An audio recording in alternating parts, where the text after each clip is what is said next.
Can you feel it? The whirling wind, the flowing water, and the shining sun. The challenge to find a balance between the power of nature and the energy of people compels us to create new opportunities to grow, while ensuring a truly sustainable world for the coming generations. Nature inspired our mission 30 years ago. Once visionaries, now leaders in the energy transition. With energy at our heart, we are pushing our commitment further, increasing investment in the energy transition and aiming to be net zero by 2040, laying the path to a climate-positive world. Walking hand in hand across 4 regional hubs, our team's diversity and skill gives us the edge in innovation and execution. We not only see the future, we are building it. Together we act with a sense of purpose, powering communities around the world, supporting our clients in the transition and sharing clean and inclusive energy to leave our footprint on tomorrow, leaving no one behind. Can you feel it? The power to bring about a positive change to the planet? We choose Earth.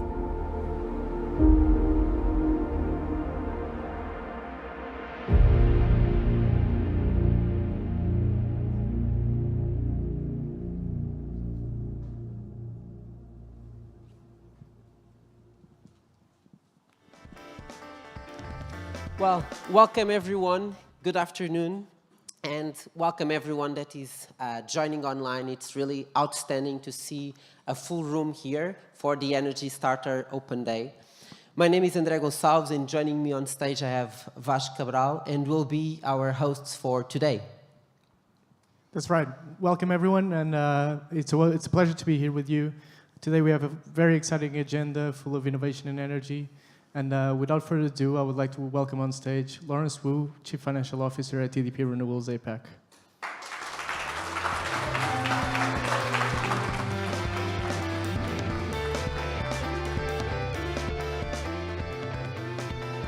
Hi, good morning. Wow, I can really feel the energy here. I'm Lawrence. I have a slightly easier name to pronounce than my 2 colleagues. I'm just Lawrence Wu. I'm CFO for APAC for EDP Renewables. And I'm really delighted to welcome everyone here into this Energy Starter event where we are celebrating innovation and energy transition. It's really a great pleasure to see everyone. And what we're really trying to do here as part of the Energy Starter Day is really to accelerate the energy transition towards a zero carbon economy. As we all know, the world is facing an unprecedented climate emergency that requires super levels of collaboration, creativity, and cooperation, 3 C's, right? To my Singaporean friends, you might be familiar with the 5 C's, condo, car, credit cards. And if you must drive a car, you better make sure it's an EV. But not that 5 C's. We are referring to the 3 C's here, and creativity is really one of the more important points that we want to bring out through this event. The energy sector is at the forefront of this challenge. We account 75% of greenhouse gas emissions throughout the world. There is an urgent need to transform the way we produce, we consume, we transmit energy in a way that ensures there's access, there's affordability. And a lot of us know this by the energy trilemma. It is not easy, but it's at the same time a huge opportunity for us to create value growth and social impact. At EDP, we are fully committed to this vision. We are now present in 20 markets with the inclusion of Sunseap, of course, and 9 million customers and exceeding 28 gigawatts of operating assets that sits on our balance sheet. More than 85% of our energy that we generate are purely renewables. We are also one of the largest pure-play listed renewables company on the planet. Our goals are extremely ambitious, and you might not hear this very often from the others. We tend to go coal-free, and that's by 2025, fully fossil fuel by 2030, and completely zero carbon by 2040, while before 2060 as what some governments have announced, and well before even Singapore in terms of carbon neutrality by 2050. So we are committed to lead the energy transition, but we also know that we cannot do this alone. Collaboration is key in this energy transition, which is why we have a strong focus on open innovation, partnerships, which is also why we are hosting this event with 9 of the brightest and the brilliant startups to join us today. So innovation is key to our strategy. We have also committed 1 billion euros in innovation that will go towards supporting startups, that will go towards ecosystem, to go towards programs like this one, so that we can fast-track disruptive technology and innovations for our energy transition. To talk a little bit about myself and my history, the history of EDP Renewables Asia Pacific was really born out of an innovation which we used to call Sansi. The company was started by myself and my partner in crime, Frank, back then, back in 2009, which was really not too long ago. It felt like I was still pitching to clients, pitching to investors, pitching to banks for money. My partner used to call me the money man. I like to think of myself as the chief begging officer. Every year, I beg for money with investors, Series A, B, C, the banks. So we had many challenges and uncertainties at that point in time, but we had the vision and the passion to make a difference. And also at that point, 10, 15 years ago, we did not have the support of a global company like EDP with its innovation ecosystem. So I'm really glad that we are able to use that ecosystem today to support our latest startups. So we are responsible, the EDP Innovation Program is responsible for managing this Energy Starter Program to really identify, support, and accelerate these startups, not just within our ecosystem, but also in the wider realm of the ecosystem, which is why we have you here today. The Energy Starter Programs offers not just money, but also funding and mentoring and networking, and more importantly, pilot opportunities within the EDP systems and processes so that we can help them to thrive and to prosper. And hopefully at some point, get into a unicorn status. So today, I really feel that this is my home. Having journeyed the last 11, 12 years as a startup founder, built the business up, it really feels like my home. I can feel the energy from not just from you, from myself as well. And it's a great honor that we are accompanied by 9 of the best startups in the world. We all come from, and they all come from different countries, different backgrounds, but we have a common vision, which is really to transform the energy sector and create a positive impact for the world. The importance of innovation cannot really be overstated, but having said that, there is no silver bullet. It isn't just one single technology, one single system or country. We need everyone to work together. CO2 emissions until 2070 will come from technologies that does not exist today. It is an important fact that we really need to take away, and why innovation and creativity is so important so that we can achieve what we want to achieve, although this is 10 and 20 years down the road. That being said, all our aspiring startups can be roughly compartmentalized into a few broad categories. Solar certainly is one. Wind, as we all know, EDP at the mothership is the 3rd or 4th largest wind developer and asset owner. So it's expected that we have wind guys with us. AI, data analytics, as well as hydrogen. Under solar, we have startups who are using hoovering autonomous vehicles, fully integrated with software tools so that they can help us to inspect both onshore and offshore energy assets. On the wind side, again, like I said, no surprise, we have a slightly larger cohort of wind startups. We have innovations where we're using drone-based aerial performance testing system, and some of them actually measures and calculates whether birds will be hitting the wind turbines, which will affect, obviously, not just the production of wind, but also the ecosystem arising from the birds. Second last, digital. We have startups with cutting-edge digital tools, which is really your neural digital twins, to join here with us. And last but not least, if you have wind, hydro, solar, how can you forget about hydrogen, which is a big topic today? So we have hydrogen startups within our mix, high-performance nanostructures, materials that will actually enhance the production of hydrogen as a generation asset. So With that, I would like to I promise to keep my opening address really short. I thank everyone for the energy, for the heart and drive for today. And most of all, please let me thank the innovations and the startups that have joined us today. Thank you very much for bringing home back to me. It's been 2 years since I joined the EDP family, and thank you for bringing that back today to feel the energy. We are here to celebrate the energy starters, to listen to their stories after I've shared mine, and I really hope you enjoy this event, and I hope you find this extremely inspiring and valuable. Thank you so much.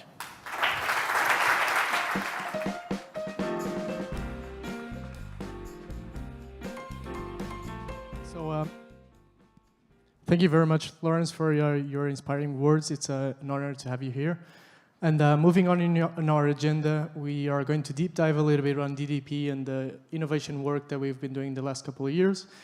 So for that, I would like to welcome on stage Tomás Moreno, Head of Innovation Ecosystem at EDP.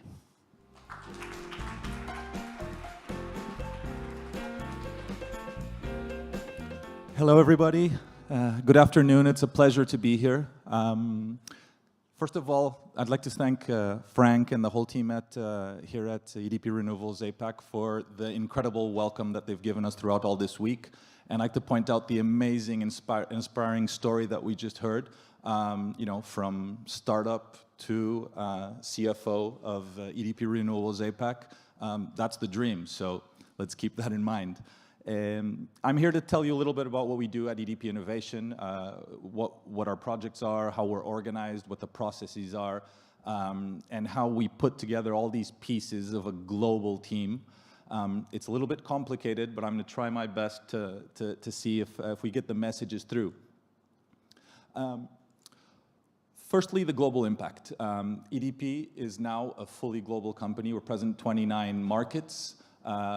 Around 28 gigawatts of installed capacity, 13,000 employees, and we're vertically integrated in 3 geographies, Portugal, Spain, and Brazil. That means that we have generation, distribution, and retail. Of these, nearly 30 gigawatts of installed capacity globally, as was mentioned, 75% are already green. So we're on the way, we're ahead of the way to where we're trying to reach of 100% green company of being net zero. I'm going to talk about that in the next slide. But the point here is that as a company, we have a global view, and as innovation, we have a global view. We have a global view in the way in that we're totally agnostic in terms of geographies. We take technologies to where they are most needed, and we source technologies from the entire world. Our commitments. And here, I'd like to focus on 3 types of commitments. First of all, accelerated growth. You can see here on the top right, an objective of installing over 50 gigawatts this decade. That means in 10 years, installing more than doubling what is present day installed capacity at EDP. For this, and the only way to achieve this mission is through innovation and through collaboration. Secondly, we have environmental excellence. We have this mission of being coal-free by 2025. We are on our way and nearly there. All green by 2030, and the dream of being net zero by 2040. The objective is to actually bring this a little closer to the present day. And finally, how are we going to do this? Through innovation, through digitization, and a lot of money has to be invested. We've committed 3 billion euros in innovation TOTEX, 2 billion for digitization, 1 billion for innovation, as Lawrence has mentioned earlier. So these are real numbers and real objectives. What do we do? What's our purpose at Innovation? To accelerate new, impactful business and promote fast adoption of innovative solutions to lead the energy transition. It's a mouthful, but this is our objective. Ultimately, everything that we do has to impact the business. It has to provide cost reduction or an augmentation of revenue. And so I showed you the markets that we're in. Now this is the picture of the innovation global team in the world. We have the innovation team is based in Lisbon, along with our R&D offices, which are new R&D, also in Lisbon. New R&D is focused mainly on early stage collaborative projects with academia, other companies, and startups as well. And then we have 4 innovation hubs in key markets. Houston, USA, São Paulo, Brazil, Oviedo, Spain, and now in Singapore to cover the APAC region. Through this, the idea of these hubs is that they can capitalize on interacting with local ecosystems. They operate as antennas for their hub, but also flowing information bidirectionally with the head office. They perpetuate a culture of innovation, and this is very important. It's important to ensure that innovation is part of our DNA. It's part of what everyone does on a day-to-day basis. It doesn't all have to be disruptive. And finally, a note about the people. We have 150 people fully allocated to innovation functions throughout the world. But more importantly, I believe, we have over 800 people in the EDP general innovation community. These are people that aren't allocated to innovation functions, but they take time out of their days. They want to be involved. And the idea is to bring these 800 up to 13,000. We're working on it. How do we organize innovation? We typically, we've all heard of the 3 horizons of innovation that McKinsey came up with about 30 years ago. We decided to rejig it, and we've built it along these 2 axes. On the y-axis, we have how close is this new solution to what EDP is doing presently? So is it close to our core business or not? The further away, the more disruptive it should be. And secondly, on the x-axis, what's the level of uncertainty that this solution has? If it's in our core business and there's a relatively low level of uncertainty, we consider that a type 1, a builder. And that sort of innovation is developed by the business units. It's the day-to-day innovation that happens and that is incremental and is ongoing. These processes, in particular, if they're pilots or they're tests, innovation teams follow on, we help, we aid, but the PMO of the project is within the business units. Types 2, 3, and 4 is the opposite. So we have innovation funds, innovation resources, but very importantly, we always need to have the BU's ownership and involvement. At the end of the day, they're the ones who are going to onboard the solutions, and the worst thing we can have is a beautiful baby without a home. Now, we've told you how many we are at Innovation, we've told you where we are, I've told you what our mission is, but it's a complicated puzzle. How do we put all these pieces together? In the next couple slides, I'm going to drill down a little bit into what our technical domains are. I'm going to talk a little bit about our innovation channels. But here, I just wanted to give you just a general map for the next few slides of how all of these things jig together. The domains are our technical experts that we have within EDP Innovation. Their function is to ideate, first of all, and then it's to support in due diligence and technical analysis of the various innovation projects that we have ongoing. They support the internal delivery channel, the innovation ecosystem, and the venture capital. I'm going to go into this in a second, but internal delivery is basically venture building, innovation ecosystem is partnership, mainly through startup engagement, and venture capital is cash. And then this all has a constant connection with business units. Business units, as I mentioned, are the off-taker, but they're also critical in the initial moment of evaluating what we need. What are the needs assessments? What are we looking for in the next year and the next 5 years? And it's an ongoing relationship with the innovation teams, which are there to challenge, and which the business units that are there to tell us what the reality is today and tomorrow. The domains that we were talking about, 7 domains. These domains capture the entire energy value chain because that's where EDP is present. So if your solution is within the electricity sector, the energy sector, we probably want to take a look at it. And as you can see in these 7 domains, they work upstream, downstream, and midstream, if I can borrow those terms from our friends in oil and gas. We have upstream renewables, renewable energy, mostly solar and wind. We have distributed energy resources. We have hydrogen, which was mentioned before. Midstream, we obviously have grids, the unsung hero. the key component of the energy transition and something that the media isn't really talking about. But everyone in this room pretty much knows that if we don't solve the grid problems, we're not going to get to where we want to go in terms of energy transition. And finally, a couple elements that are across the board. One is storage and flexibility, which is present in both utility scale grids and retail. And finally, decarbonization. Decarbonization is key. We have projects ongoing in terms of decarbonization and helping our clients in this journey to net zero that they're also on. The channels: internal delivery, innovation ecosystem, and venture capital. Internal delivery is essentially a factory of startups within EDP. Ecosystem is about partnerships and co-creation, both with corporates, academia, and startups. And truth be told, about 80% of our time is spent with people like you, with startups. And finally, venture capital. It's key to have this tool to support startups on their journey and to be involved from within a startup whenever we can.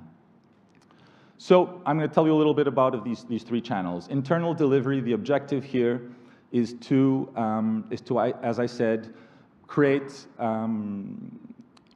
emerging business opportunities. The idea is to create little companies, startups, or potential that can then be spun out or spun in to the company. It's long time horizons, high uncertainty, and something that needs to be solved, and we don't see it on the market. It's a classic example of the whole is bigger than the sum of the parts, and it's all about open innovation. Everything we do is bringing in best of breed into EDP and putting it together. What do? We use a funnel for this. And so the ideas are ideated by our domains. They're brought into this gated funnel where, first of all, where we validate the idea. In the first gate, we validate the concept in the second gate, and we validate the potential to scale in the third gate. At the fourth level of this funnel, you're building, you're scaling up. The third level, you're building this solution. We have around 20 EBOs now alive on course. All the time, this number is changing every month. We kill some, we create new ideas all the time, and the idea is that we can forward this sort of project. An important point about this slide is this inverted funnel here at the bottom, and this is very obvious in venture building, but it also applies to the ecosystem, which is this has to do with resources. As the project evolves, more involvement of the BU is engaged with the project and less involvement with innovation, to the point where basically the project is onboarded onto the business units. A few examples of EBOs that we have going on. The retrofitting of wind in turbines, ubiquitous charging, which is capitalizing on slow charging but ubiquitous, which would reduce the need to retrofit the grid. Dual heat, which would be an electrified heat offer, capitalizing on arbitrage between natural gas and electricity. And H2 offshore, which is the possibility of producing hydrogen in our wind, in our offshore wind platforms. These are a couple of ideas of EBOs. We have, as I mentioned, right now there are 20 ongoing EBOs. We have one in the final build phase, which is called ONOW. You can look it up, it's online, and it's a decarbonization solution built to help companies in their journey to net zero for accounting and taking action in their decarbonization efforts. Venture capital, to accelerate innovation through the investment in innovative companies to help lead the energy transition. So, through EDP Ventures, we have invested over 64 million euros in 40 companies that are present in 11 geographies. This gives you an idea of our global presence, which is present in everything we do. And our tickets range from 1 million to 10 million, seed to early Series B, mainly Series A. The idea here is that we focus on startups that have very interesting financial perspectives, but, and this is critical, that have a strategic alignment with what EDP does. If it's a great investment, but it has nothing to do with our businesses, we don't invest. That's why we're a corporate VC. The idea here is to take minority positions in startups and to help them grow with the financial income that comes from an investment, but also by becoming their greatest champions, both within EDP and without. The ventures team becomes a member of the startup team upon investment. And finally, the transactions. The idea here is that we focus on scale-ups. And in focusing on scale-ups, what we want to do is bring them to a point where we can exit, taking the financial benefit from that, and where we can then let the startup, which by then can eventually grow to a unicorn. Fortunately, and because we know this is a game of big numbers, EDP Ventures already has its unicorn, so we're happy to have had that early investment in Feedzai. A couple numbers just on EDP Ventures. 64 million euros of accumulated investment, 40 investments so far, 11 countries present, and 9 successful exits. About the innovation ecosystem. The innovation ecosystem, as I mentioned, is all about collaboration. It's about co-creation and partnerships. So what do? We partner in order to develop new solutions. We source and validate startups, such as the 9 that are present here today. And one of the ways that we do this is we do startup engagement programs, such as Energy Starter, which is our EDP's flagship program, and this is what brings us all here today. This is the journey of a startup when they engage with EDP's innovation ecosystem team. There's a first contact, which can be ad hoc, cold turkey. It can be at a conference or a phone call or a referral. But many of these come through our programs that are very established by now, namely Energy Starter and Free Electrons. There's a screening process, which is quite arduous. And to give you an idea, for this program here this week, we have 9 startups that came out of 150 applications, and 30 were at the online pitch. So the funnel is quite steep, and that's why we're happy to have 9 of the best of breed startups here with us today from this track. A couple numbers to demonstrate that we actually walk the walk. We've done over 132 pilot projects since 2016. With an investment of over 3 million euros. And this is an important KPI because our journey does not ever end with a pilot. We aim for impact within the business units, and that means that we want rollouts. We want the startups to become purveyors of solutions of our business units. And those are the 52 million euros in over 42 rollouts. EDP Ventures is always present along the journey, and you can see around 29 investments from startups sourced from these programs. Finally, a word about our startup engagement programs, namely Energy Starter and Free Electrons. I'll start with Free Electrons, which is our second flagship program.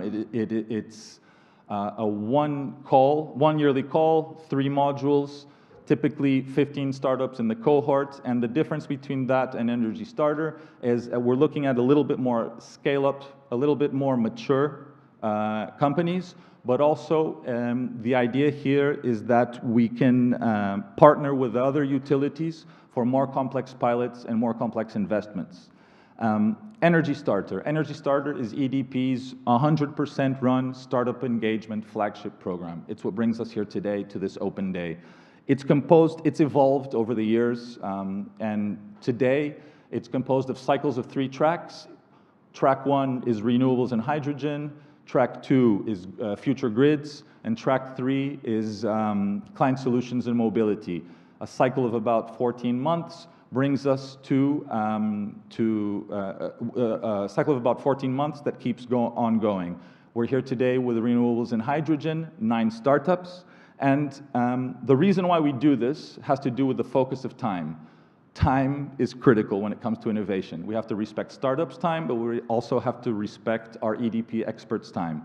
And this means that we want to bring you here for modules of 2 or 3 days and have active engagements. We want to develop business with you guys, but we also want you speaking to each other. We want startups in the same sectors, there's co-creation that arises from that, and we want the experts that come to be able to engage with nearly all startups because they're all from the same area. In the past, we got a lot of feedback talking about how someone who worked with grids wasn't that interested in talking to a startup that was talking about hydrogen. So this is why we've hit upon this mark, which fortunately it seems to be working. And the reason why I say that is because over the past 2 years, we've had some of our best years in terms of startup engagement. Last year, we had 21 projects ongoing, of which we launched in the year around 16 projects. So this means that our numbers are increasing, our engagement is increasing, and if I may tap our team on the back, it also means that our needs assessment is becoming more and more focused, so that the startups that make it this far, the likelihood of piloting, it's never certain, but it's much higher than it used to be. And that concludes this presentation, and we're happy to talk more during the break. Thank you.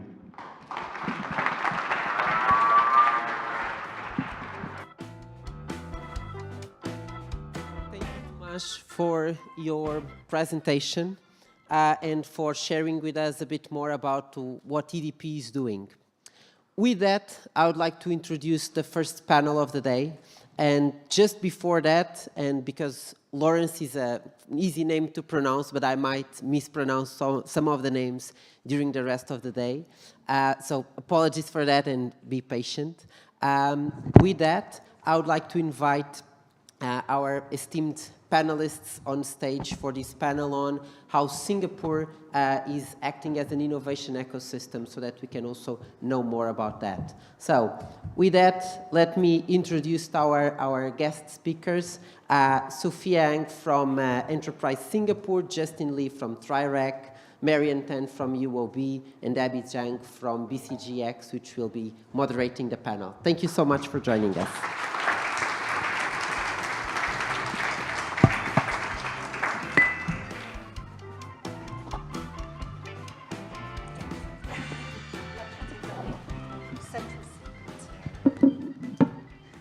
No coffee break? Okay, let's get started. Good afternoon, everyone. My name is Abby. I think I wouldn't do, well, number one, welcome everyone to the panel on Singapore's Global Innovation Ecosystem Bridge.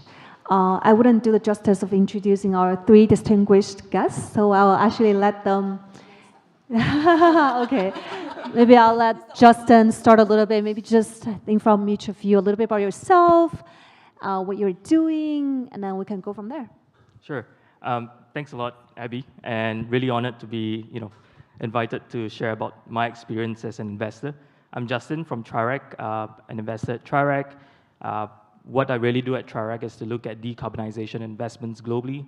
So TriRec was really born out of the founder's passion to positively impact climate change, but also understanding that investing into climate cannot just be for sustainability. I think at the end of the day, there needs to be a for-profit angle, and that's what we really believe in. So today, we operate venture, early stage, so typically do pre-Series A to Series A investments, and happy to also share that we work very closely with team at EDP Ventures in looking at deals globally, with a very much back to Asia angle where, this is the home ground, this is where all our LPs sit, and the goal is really to help catalyze the growth of climate here in Asia as well. So happy to dive into some of the topics, but really glad to be here. Great, thank you. And Marianne? Yeah, hi everyone, good afternoon. Very delighted to be here with all of you today. So I'm Marianne, so I'm the first Vice President over at UOB. UOB is one of the local banks here in Singapore, and I'm also the Program Director of UOB FinLab. Okay, so basically FinLab is UOB's innovation accelerator, whereby we help businesses to co-innovate, to transform, to help them to catalyze their business through our different programs. Okay, so our programs spread across different areas. So for example, we have programs catering to digitalization and also programs to help businesses to be more sustainable. Okay, so FinLab, we have been around for more than 10 years.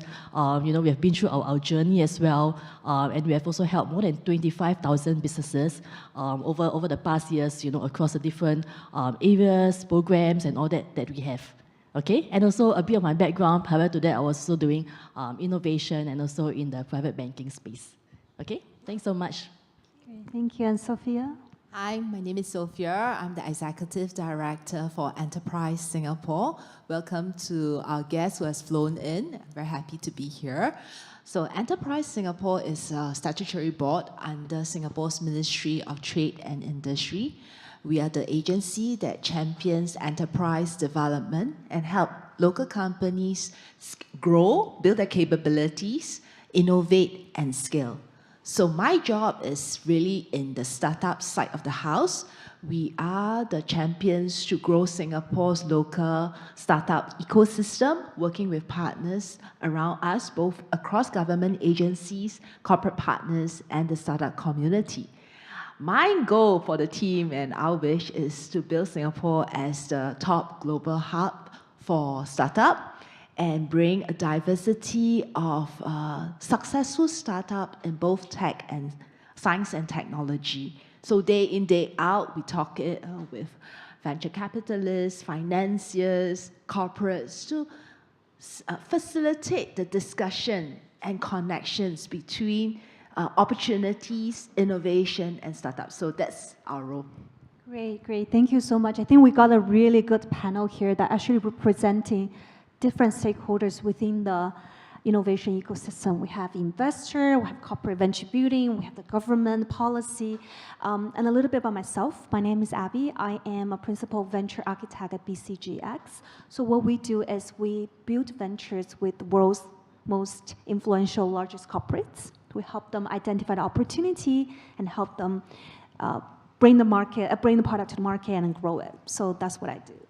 And really good to be with you guys today. So we all know that, Singapore over the past decade, it has been really shifting towards this strong push on innovation, creating this very vibrant startup ecosystem. I think we've seen there are a number of reasons. Can be strategic political location, very supportive government, very strong financial market, very strong digital assets market, and leading universities. There's many reasons, and I think maybe we can start from there.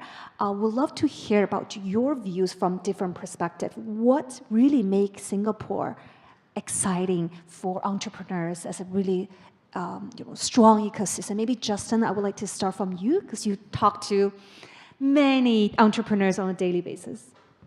Thanks for that, and I think it's a question that we try to get as much information in our interactions with founders, especially from foreign founders who are looking to start businesses here in Singapore. There is no single defining factor, I would say.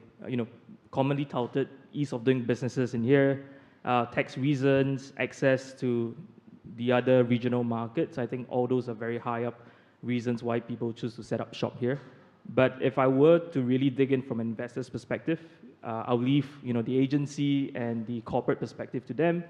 I think from a startup founder's perspective, especially coming from a climate lens, one thing that they're really looking at is how the whole ecosystem is really crowded in by a very centralized system. And that also brings about very much efficiency and time save when you need to work on certain things. Key examples, if you are a climate tech founder, you want to access the labs, you want to get access to the financing ecosystem, you want to look for supply chain, raw materials. Frequently, there are central agencies that you could go to that will help you to direct to what is needed and who are the right people to talk to. So in frequent interactions, comparing to some other regional markets, which are slightly behind the curve, and I shall not name, number one, a lot of confusion about who are the right parties to go to. And to any startup founders, what we're always trying to solve for is time, right? You don't have a lot of time actually to build things. And so if it makes it a lot easier for startup founders to actually get access to the right context materials through agencies who know the right people and all managed within a central repository, I think that solves a lot of founders' issues. Now, from my investor's point of view, I'm also plugged into that ecosystem such that if I ever need to access the type of startups that I'm very keen on, say, for instance, in EV space or in the hydrogen space, the same bodies can also kind of show me to the right startups that would be good to connect it. So it goes both ways, and I think this helps then a lot of the founders to get very comfortable and to some extent being in a very privileged position here in Singapore when you want to start business here. And so I think if I could summarize everything and all the different types of reasons, that would be one of the most, I think, the most important factor that Singapore has done really well over the past decade, trying to build up the venture and innovation ecosystem here in Singapore. Right, great, thank you. I think as what we're saying, the kind of a very complete legal system, a lot of very clear counterpart really helps entrepreneurs who are competing on time to move fast. But I think we can talk a bit later on how do they scale, right? That Singapore is a good starting point. It's great, but once you go to other markets, maybe not necessarily. But we can talk a little bit that later. But Mary, I want to hear from your perspective. I think we both are in kind of innovation for the corporate space. How do you see that different from, the, I guess, other startups? And how do you see Singapore as a very important location? Yeah, so I think from a corporate perspective, right, there are also many different factors and reasons, right, for startups to actually, want to actually do business here in Singapore. I mean, like what Justin mentioned, there is no reason that is in isolation and stuff like that. But we have, as Singapore, right, we have very strong technology, we have very strong infrastructure, and even on the talent side of things as well, right? There's different capabilities, there's different areas in terms of different strengths or, helping businesses, the ease of helping businesses to set up in Singapore and even do business here in Singapore. Yeah, so from a corporate perspective, especially from a bank, we are always here to help in that journey as well, whether it's in terms of setting up, whether it's in terms of providing the right kind of networks. So for us, we have the regional connectivity as well, whereby we also help businesses in terms of not just looking at Singapore, but also looking at Asia. So for us, UOB, we have our presence across ASEAN, across the 5 key markets, Singapore, Malaysia, Thailand, Vietnam, as Indonesia as well. Right, so we look at Singapore not just as a country, but also as a global hub, at least for Asia. Okay, so that's also another key factor that we see very strong. Okay, and of course on the financing part of things, being a bank, a lot of companies will definitely want to come to us, whether it's in terms of financing, tapping on the loans and other credit facilities and stuff like that. So that's definitely something that is always on our priority, and we are always here to journey with all of you. Thank you, Mary. And I think for Sophia, I would actually like to hear a little bit about how do you see the startup ecosystem has been evolving, especially as we're moving forward? We identify a lot of great opportunities. Yes. What are the challenges? What do you see things are changing at the moment? Actually, innovation is not new in Singapore. The investment took place decades ago to lay the foundation to catalyze innovation in Singapore. So through very structured and deliberate investments through our research, innovation, and enterprise domain, which we short-term RIE, the government has put in a lot of sustained investment. The latest tranche for RIE 2025, it was a $25 billion investment placed in, and recently we have announced another $3 billion to put on top to look into areas of innovation in healthcare and sustainability. So because of this strong foundation laid, we have also grown a significant rich pool of IPs and researchers. So if I look into the research community and scientists, we have about 47,000 of them currently in Singapore. And for Enterprise Singapore's role in it is where we then pull in all the key actors in the ecosystem to make sure, the founders will know the startup flywheel to make it spin. And I'm not a fan of Liverpool, but you will never walk alone here in Singapore for all the startup founders. That is where that collaborative effort is.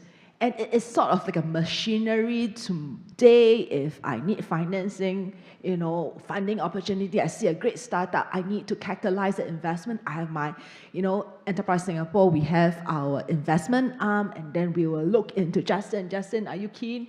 And financing, we always have our local banks right behind us to support us, both in terms of innovation activities and also financing opportunities. So we capitalize, we try to anchor the global venture builders, VCs to be hub in Singapore. In fact, from our latest report, 60% of the deal flows in Southeast Asia actually originated out of Singapore. So that part of the house, you can see that maturing. Yes. But going forward, what's next for us? You will see us doubling down a lot on deep tech. Why do we do so, and how do we define deep technologies?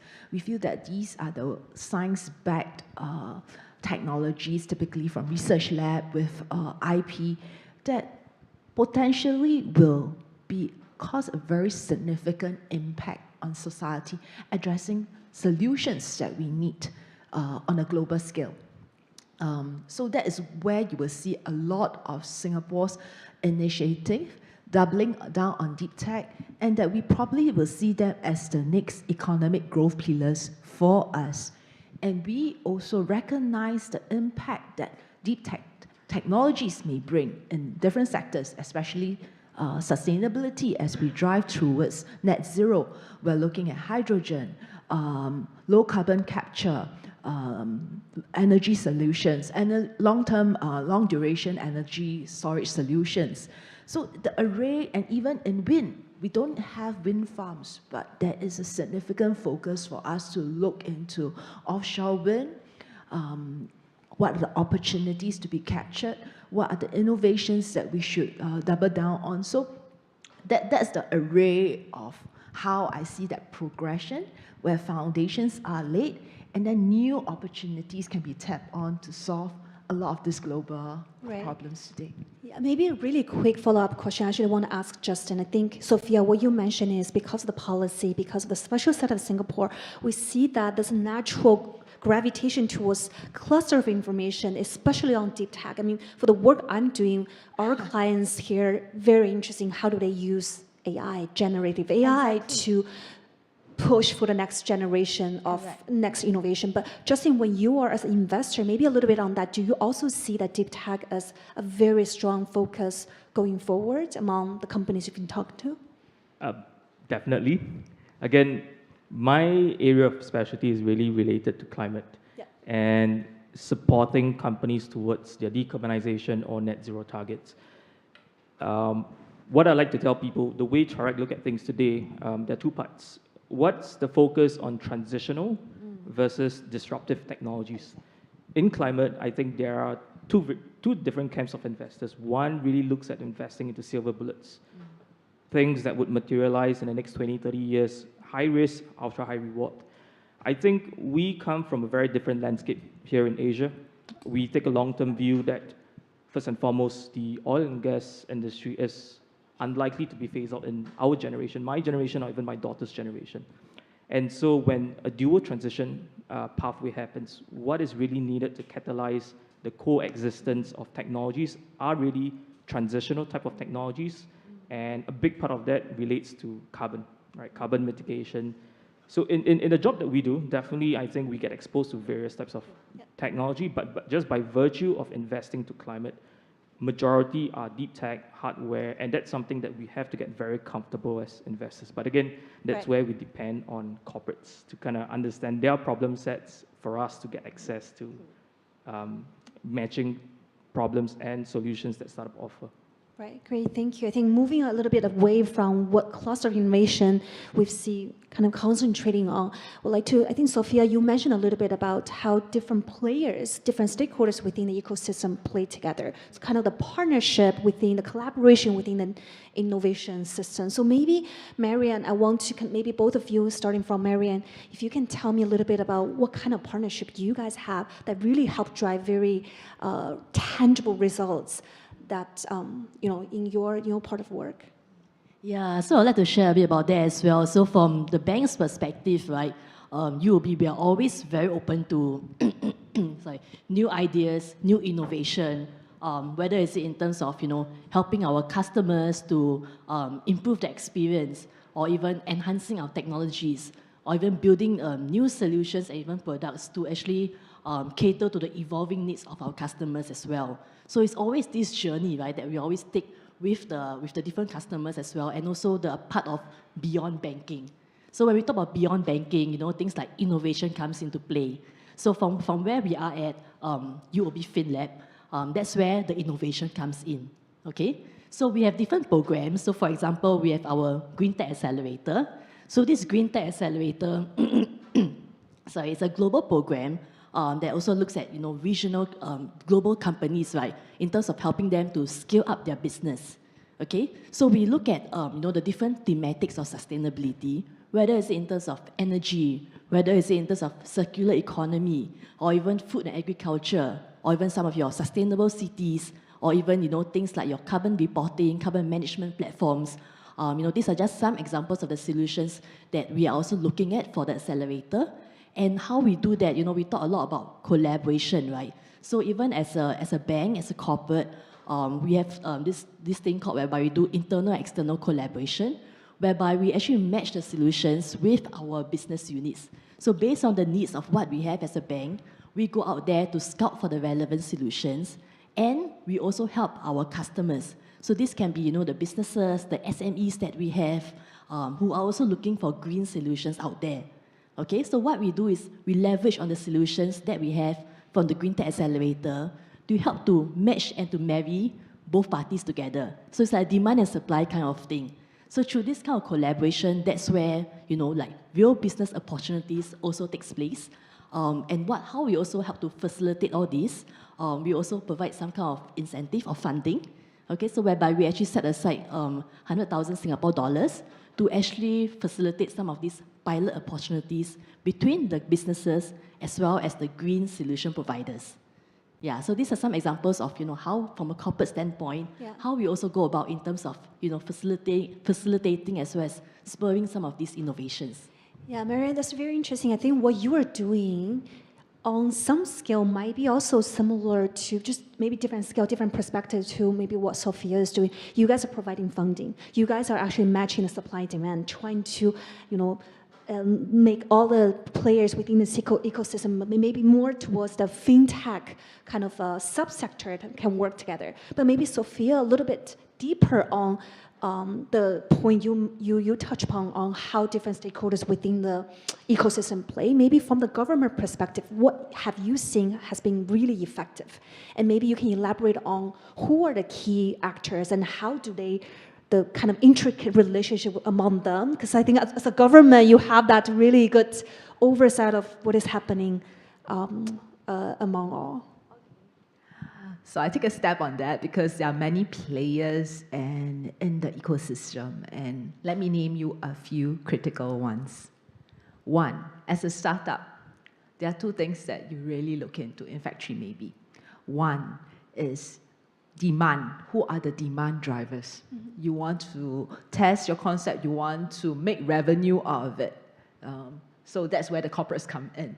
From Enterprise Singapore's point of view is where we can syndicate demand.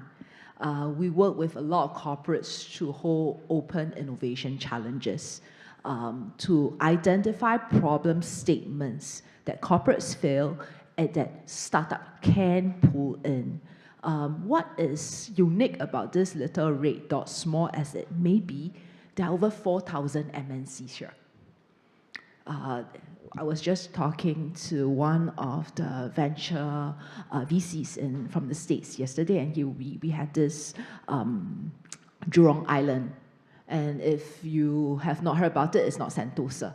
It's not where the Resort World or Universal Studio is, where all our oil refinery activities, chemical activities takes place. And there are showcases that has been built in by the government for pilots in different kind of activities related to hydrogen, chemicals that are test bed opportunities. And that's where you can syndicate a lot what causes you problem, what causes you not to sleep at night. Being able to approach the corporates where a lot of the innovation labs like EDP themselves having that lab, R&D focus in Singapore, the startup can talk to different people around the world without traveling around the world. And I think that's powerful. That's point one. Point two is then what keeps founders awake at night is how do you do fundraising. Many of you will need that, dry powder to keep you going. And that's where, when sometimes the technology has not reached inflection, and you are looking at where you can find that source of funding, that's where government comes in. Like I said, that we do catalyze investments working with partners. So, for instance, TRIRAC is seeding in X amount of money in this round, and he pulls in Enterprise Singapore seeds capital to say, okay, can we co-invest in this, such that we de-risk some of the investment and then try to pull in a dollar for dollar kind of matching to push, to get the round through and to help that startup to actually fundraise. I think that is very important. So that's the other part. And we also look into how do we connect VCs through events and startups through events, like we run regular Deal Fridays where we coach actually the startup how to pitch, what to show, and then based on the interests of the various VCs that we work with, we invite the venture capitalists and institutional investors to come for such sessions. So that's another way that we see that the flywheel pulls in. And the other part of it is, I talk about deep tech, and that's where the IP, the researchers, and one of the important group of people that we work a lot with increasingly are venture builders. Earlier this week, we signed a MOU together with Temasek, which is the Sovereign Wealth Fund of Singapore, and Breakthrough Energy, to launch a Breakthrough Energy Fellows Program. So Breakthrough Energy is supported by Bill Gates Foundation, looking at sustainability issues, climate issues for Southeast Asia. And that's where these players, accelerators or venture builders, are important, because as the researchers or the PIs are looking at a solutions, or the innovators or the founders are, developing a solutions, you do not want to wait at the stage where they are ready to pilot and then they find that, actually this is not what the demand is or the corporates are looking for. You want to bring that demand closer to bench. And that's where Enterprise Singapore comes in, and to bring that conversation much earlier. And that's important for us, because you want to prime the startup for success. So I think these are a few players that I think are important in the ecosystem, and increasingly we are working a lot with them because it is a partnership. Great, thank you. Thank you for sharing, Sophia. I think that now I want to, chat with Justin and Marianne a little bit on I think earlier we mentioned Singapore is a great place for all the reasons. What do you see as really the challenges going forward? Would it be on what we're saying, how do you scale beyond the region? Would it be talent? I don't know. Like, what do you see? We talk to so many entrepreneurs.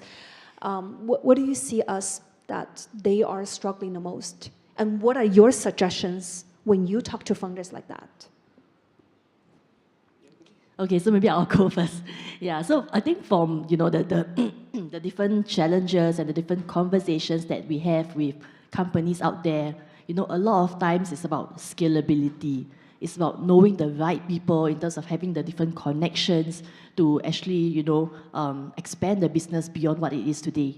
Okay, so in terms of that, right, we also talk about the different connectivity, how can we also find, and how we can also go about finding the right business opportunity.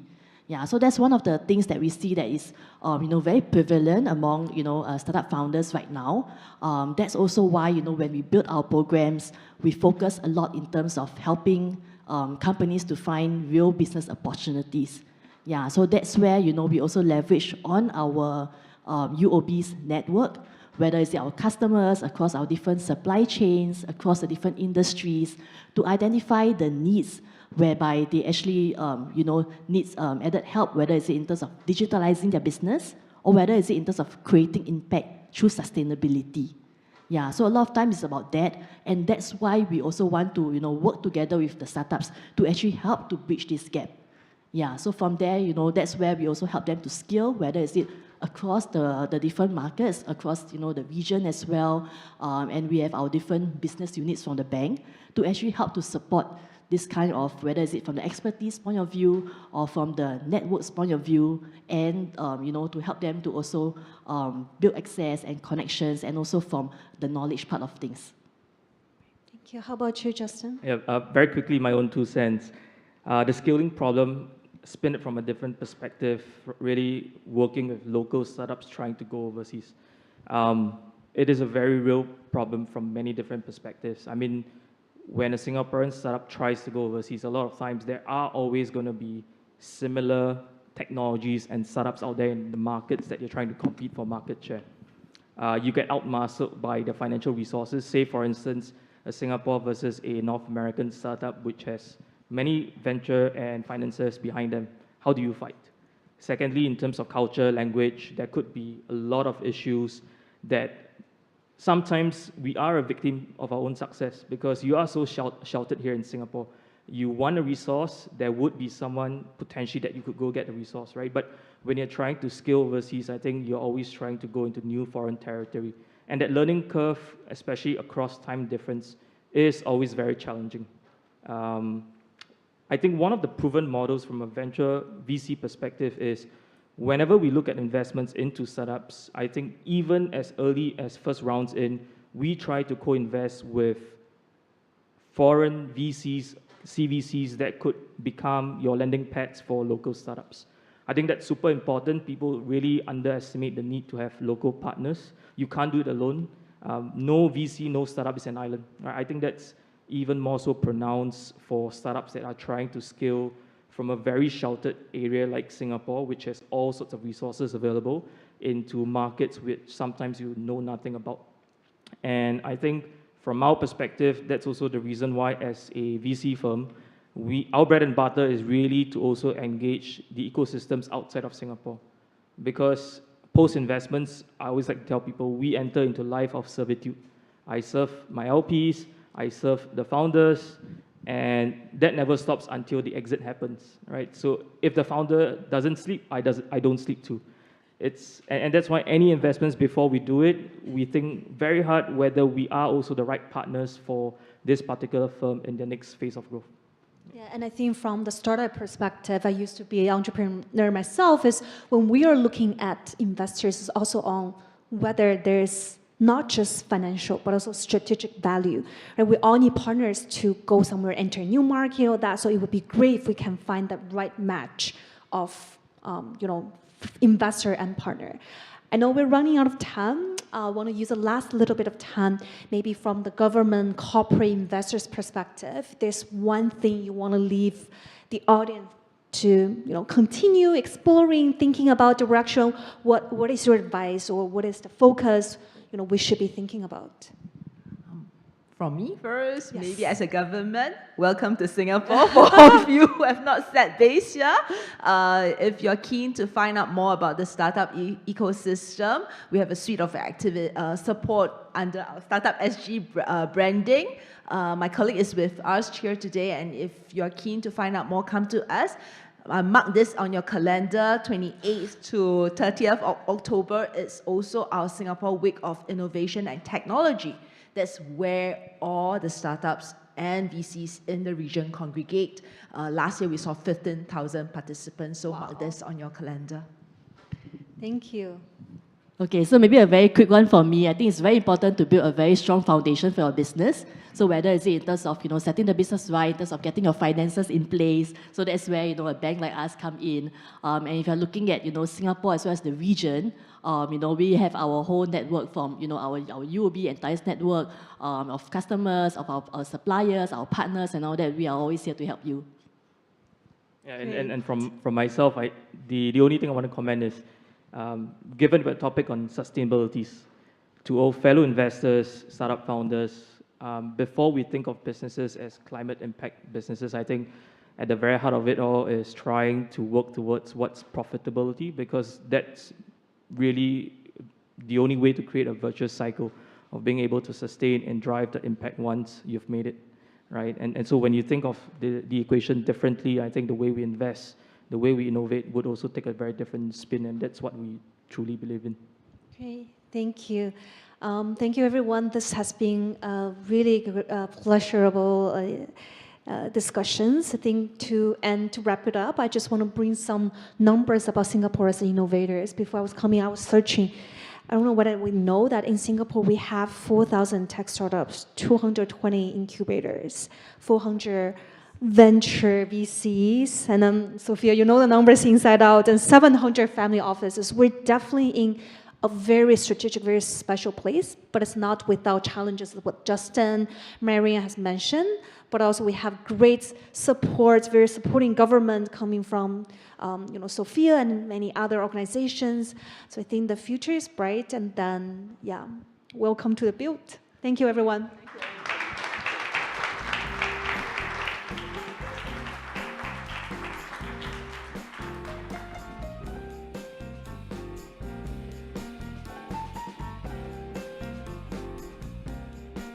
So, thank you very much, Sophia, Justin, Marianne, and Abby, for an excellent panel.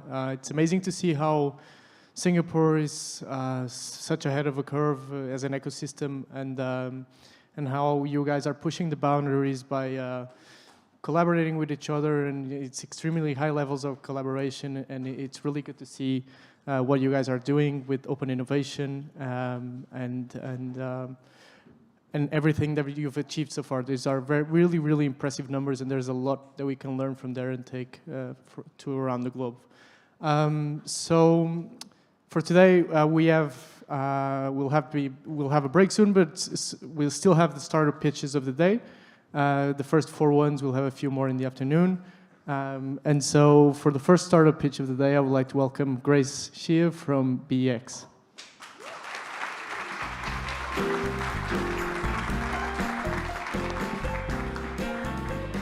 First up, I'd just like to ask all of you, how many oil and gas subsea infrastructure do you think needs to be inspected on an annual basis today?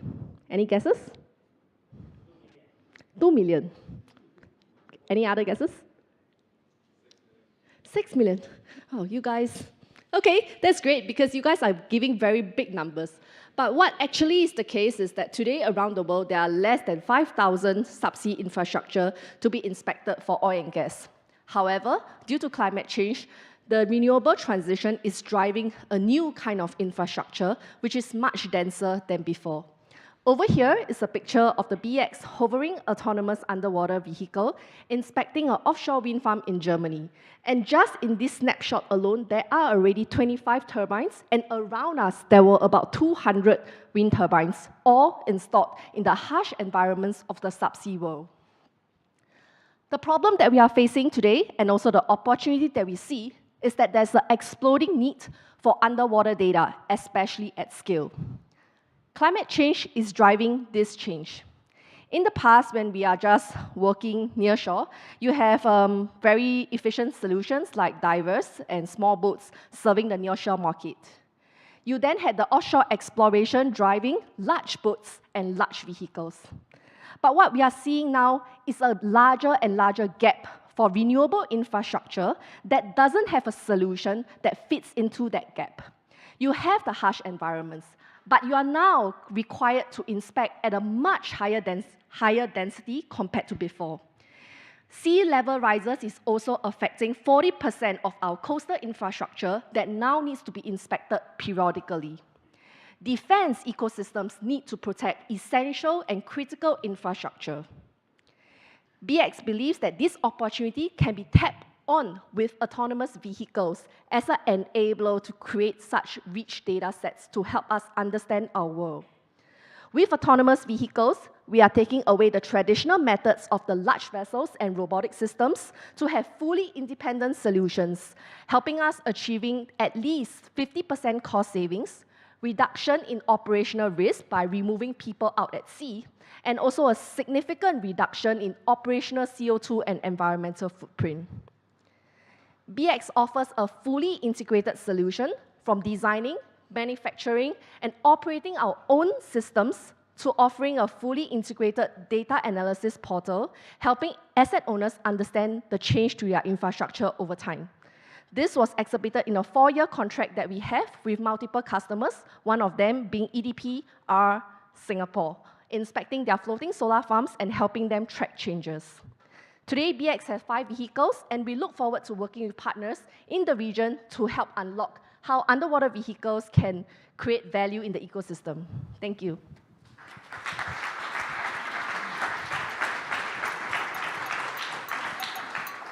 Thank you very much, Grace. Up next, we have Aidan Izikovic from Insights AI.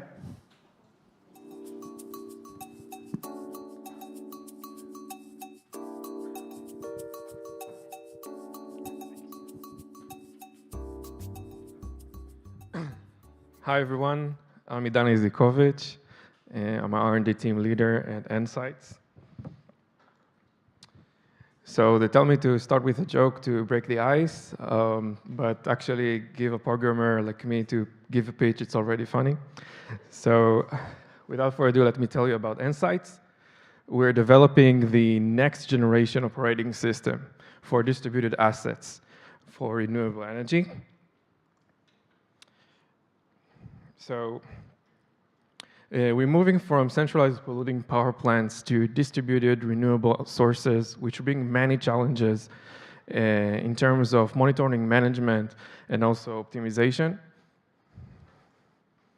Meanwhile, 70% of energy systems do not meet their planned output forecasts, and it's due to many challenges that come from this change. And this is exactly where we come in. We're providing seamless data acquisition across the portfolio, with adding reference point as a digital twin technology, and also we're using AI for prediction and optimization for the large amount of data that we get from our customers, essentially to give fully automated management solution to our customers. And to share with you an example, so here you can see our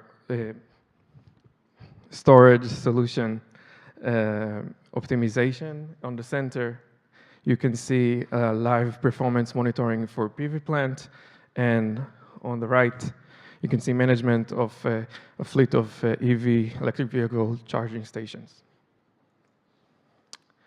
So we have a track record of reducing 30% of the operational cost for our customers and improve their assets performance. We have a very impressive market fit in Israel, 30% of the market share, and we operate globally, essentially managing over 1.3 managed capacity installed. And this is our team that is responsible for all of this. And we are a mix of data scientists and also energy experts. Thank you all. As they say in Singapore, thank you, La.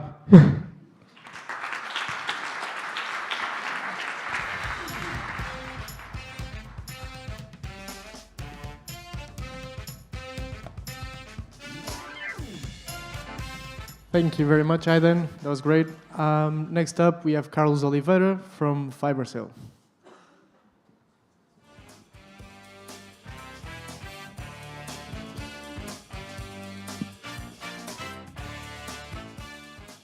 Hello, everyone. My name is Carlos Oliveira. I'm the CEO of FiberCell. Wouldn't it be nice to have smart wind turbines? That's exactly what FiberCell is doing. There are a lot of reasons for that. We believe this is one of the most important ones. In 2019 alone, more than $8 billion were spent in unplanned maintenance activities in wind turbines. And the bigger the blades, the bigger the problems.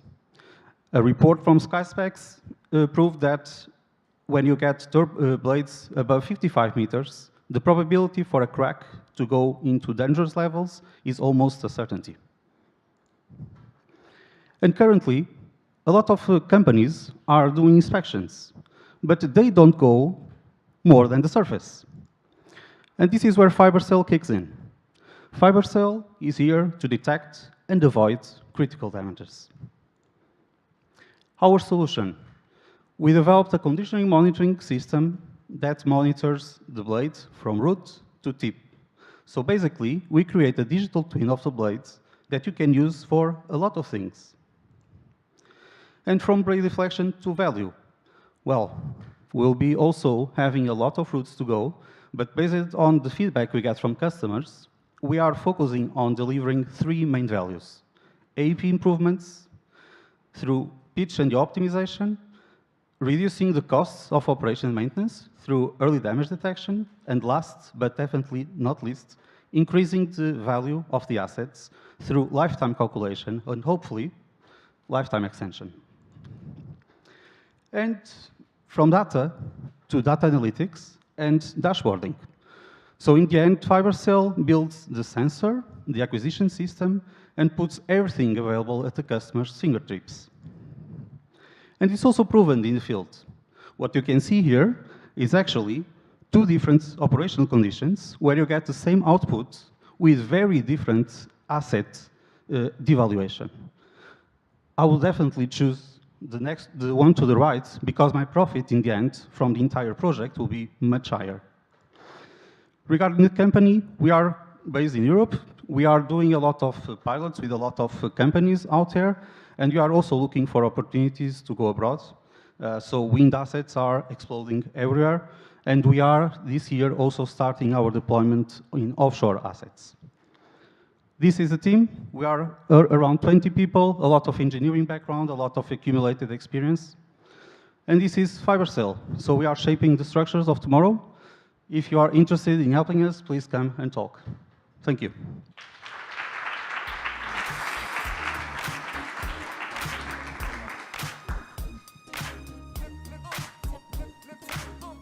Thank you very much, Carlos. Very impressive. Up next, we have a startup that unfortunately wasn't able to join us today, but they recorded a very nice video for us, so we'll play it next. So please welcome Alex Alpert from First Airborne, directly from Israel.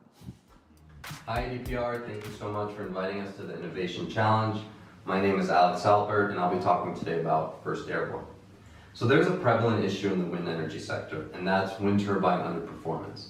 Based on research, including organizations like NREL, the average wind turbine underperforms anywhere between 3.5 to 4.5% below annual energy production. That underperformance has major implications on the cost of capital for wind turbines and generally makes the possibility of growing this important renewable energy sector a little bit harder than it should be. We project that there's about a $3 billion of losses in annual revenue globally due to this issue. Specifically, one of the main causes of underperformance relates to wind turbines not understanding their wind conditions as accurately as they should. And there's 2 main reasons for that. One, existing sensors that come with wind turbines are placed on the cells in turbulent conditions. And the second is that third-party stationary wind gathering technologies like LiDARs are more expensive than the actual value of mitigating the underperformance, so it's non-economical for operators to use these third-party wind measurement devices. But that's until we came into the picture with what we call a flying mast windborne. As you can see, it's a payload device that gets suspended from a custom-made drone that could go anywhere within a wind site. So if the wind conditions are coming from certain locations, we go there. If it's coming from another location, we go there. And that basically enables highly scalable, cost-effective wind data to be gathered. Here's a short video that shows how cleverly the drone deploys the payload. And once the payload gathers unobstructed wind data, it can then be retrieved by the drone safely to the body of the drone. We're fast, validated, economical.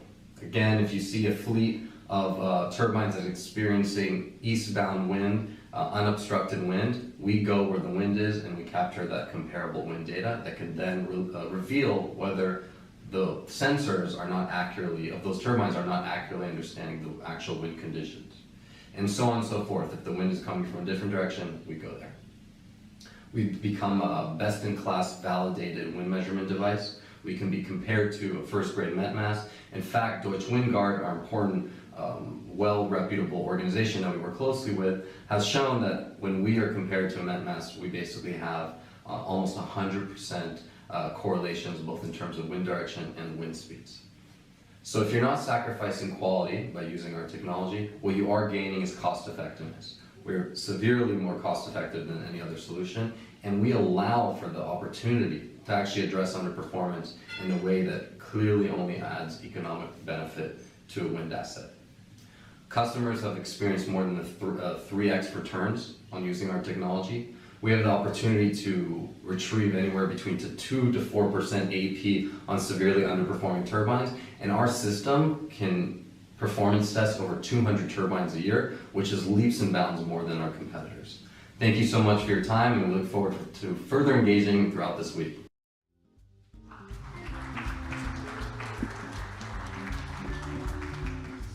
So that's a wrap for the first batch of startups for the day. We have a few more in the afternoon, but first let's find out about some of the innovation projects that have been developed here in APAC from our EDP Renewables team. So let's welcome Nuno Mourinho, Head of Innovation and R&D at EDP Renewables APAC. Thank you very much.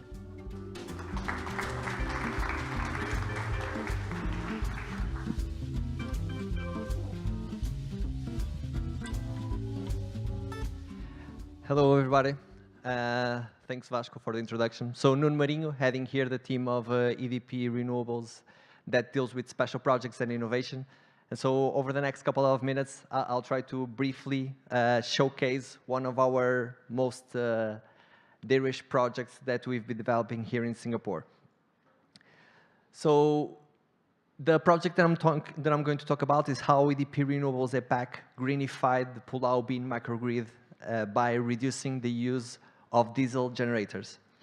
And so you'll see that I actually committed an error. So typically, when I talk about this project with my colleagues from Portugal and Europe, they always refer to the Pula project. And so how's the Pula project? And I've been having a hard time making them understand. So I prepared actually the meaning of Pula Ubin. And typically, when I present this to Europe, it's always a success because nobody can contradict me. But I just realized that maybe in the room someone will tell me this is not the right definition. And so if I made a mistake, correct me after this ends so I don't get to pass the shame in front of all of my colleagues. So Pula Ubin, which means island. And so we are talking about the Ubin project. And it's this beautiful island on the north of Singapore. For the ones that are staying a bit longer over the next couple of days, I invite you to go there. It's an amazing place where you can cycle. So, as I was saying, it's situated on the north of Singapore. It's still one of the last rural areas to be found in Singapore, so it's amazing the contrast that you can see with the mainland. And the island is quite big, but there's a concentration of people on the main village, so there's a couple of residents and customers that constitute this microgrid. And so that's exactly where our project was focusing. So going a bit more into the details. As you can see from this image, this is what we consider the main village, and we have our consumers on the right side of the picture, and then on the left, what we developed over the last year. So we developed a 328 kilowatt peak PV system that it's built on a shelter that is around 7 meters so that the island maintains the rusticity. So actually residents cannot see the PV panels. They are so high that it's as if they were not there. And below this shelter, we have installed an energy storage system. So if we were to decarbonize the island, because given the fact that it's not connected to the mainland, previously, all the residents had their own diesel generator. EMA then took a next step and created this microgrid. But the microgrid upgraded from individual diesel generators to a centralized one. And so together with our partners, so EMA, SIT, Schneider, vFlowTech, we took the next step, which is to try to reduce as much as we can the diesel generators. And so for that, relying only on PV would not be the best and most enthusiastic thing for the residents, because during night it would be tough. So we added on this energy storage system with one thing in particular, which is the storage is not lithium ion, it's a vanadium flow battery. I'll get into that in the next slides. So the battery is a 200 kilowatt, 1 megawatt hour battery. The system has been working since November 2023. It's part of an R&D project, and I will highlight on the next slides also what is it that it's innovative, more about this. But first, just to give you some numbers. So before, there was around 100,000 liters of diesel that were consumed annually at Pula Ubin to fulfill the electricity consumption.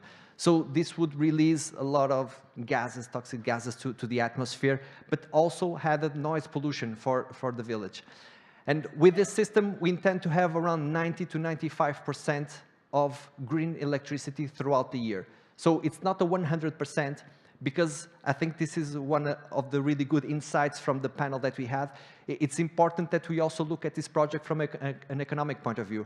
So it wouldn't make sense to oversize our system, and it wouldn't be economic just to reach that 100%.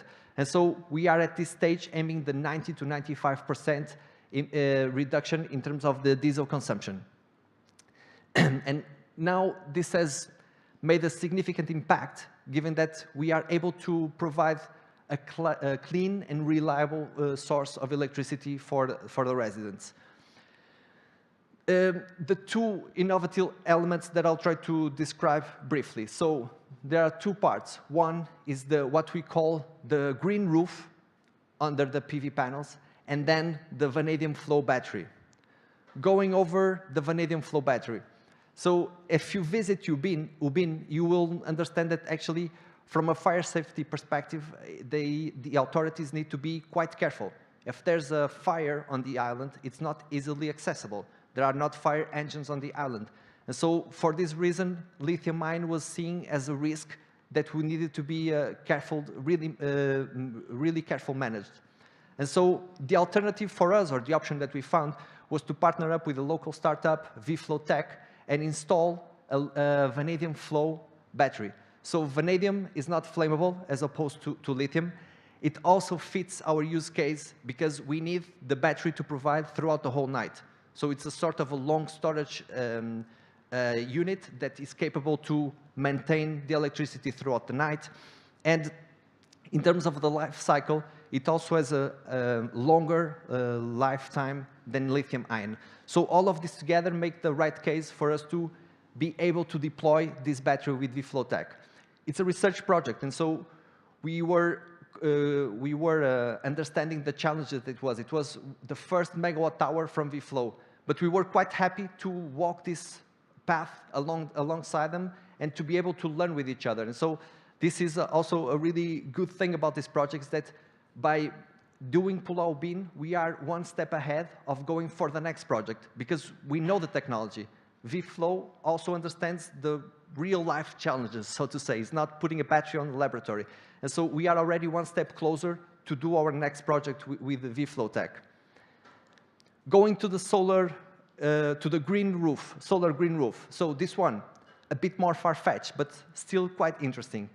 As you might be aware, the more we increase the temperature, the lower the efficiency of the PV panels. And so one of the possible ways for us to reduce the temperature on the panels is to plant some greenery below the panels, because this sort of creates a micro ecosystem below the panel that is capable of reducing the temperature by 1 to 2 degrees. And 1 to 2 degrees has a significant impact in terms of efficiency. This is important for Pula Ubin, but it's also important if you think about Singapore. So Singapore is being really aggressive in the goals to decarbonize their system. And so if we are able to increase the efficiency by 1% of all the PV panels on the main island, it's also a huge impact in terms of the energy generation. And so the way that we did this is that we installed different types of greenery. One of the strings of the PV panels has nothing below it so that we can compare with a reference. And throughout the next 1 year, we'll be working closely with SIT to be able to assess the results and to understand how good is the impact. Is it worth it? Is it not worth it?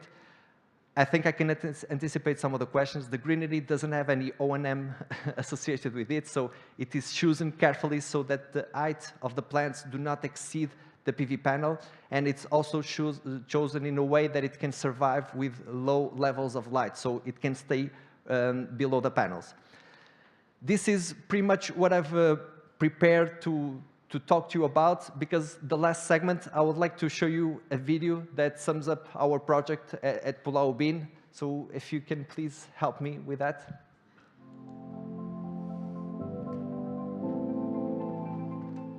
As dawn breaks over Singapore, the mainland gives way to Pula Ubin, an island in the northeast of Singapore, just a short boat ride from the city. Once solely powered by mobile diesel generators, a high carbon footprint and logistic challenges, this island is now at the forefront of a renewable energy revolution. This island has one of the last villages left, a quiet rural escape from mainland Singapore. It was also not connected to Singapore's main electricity grid. Pula Ubin is not connected to Singapore's main grid and relied mainly on diesel generation for power generation. The carbon footprint of diesel generators is staggering. Each liter of diesel burned releases over 2.6 kilograms of CO2 into the atmosphere. For a green space such as Pula Ubin, it is important to ensure that the island energy supply is sustainable and affordable. 之前我们用发电机，很麻烦，白天晚上都很吵。 For a microgrid such as this, the diesel generators had to be operated 24/7 and required frequent attention to prevent breakdowns. Unplanned outages were not uncommon, impacting the villagers and businesses here. But today, a transformation is underway. The Energy Market Authority and EDP Renewables have embarked on a bold initiative to transform this island's energy infrastructure by replacing diesel with clean, reliable and affordable renewable solar power.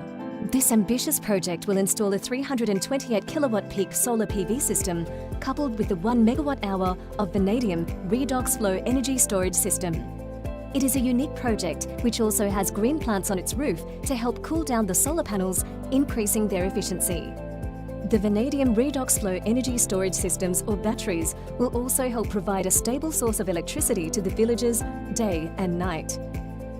With the new solar PV system with battery or energy storage, the existing Pula Ubin microgrid will now be able to meet the energy needs of the islanders with clean, sustainable energy. Since 2013, the Pula Ubin microgrid has benefited more than 30 of the island's residents and businesses with a more reliable, cleaner and affordable electricity supply. The microgrid performs as a living lab to test-bed innovative clean energy solutions in a microgrid setting. EMA has supported the enhancement of the Pula Ubin microgrid with a solar green roof and energy storage system through an R&D grant. These enhancements could potentially meet 90% of the daily electricity demand in the main village using solar power and examine the use of greenery to regulate ambient temperatures and increase the efficiency of rooftop solar deployments.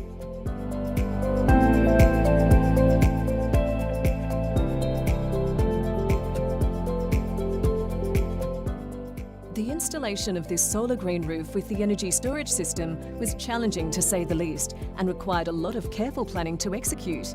However, once it was completed and seeing the village being powered by clean solar energy, it was all worth the effort put in. Each solar panel, each connection, represents a step away from the old and a step towards the future. It's not just a technical achievement, it's building a sustainable future for communities like Pula Ubin. With this power, I think they will have a cleaner air and also good environment to attract more people coming into Ubin. The use of solar power at Pula Ubin will provide the villagers with a clean source of energy and also benefit the environment in terms of lowering the island's carbon footprint, helping to contribute towards climate change mitigations. Solar is Singapore's most viable source of renewable energy. EMA is working with industry and partners to maximize solar adoption. The test bedding of these new innovations on a microgrid infrastructure will provide useful learnings for mainland applications and support the journey towards a more sustainable energy future for Singapore. This microgrid will highlight that it's possible to deliver green energy continuously, offering stability and reliability through the use of an energy storage system.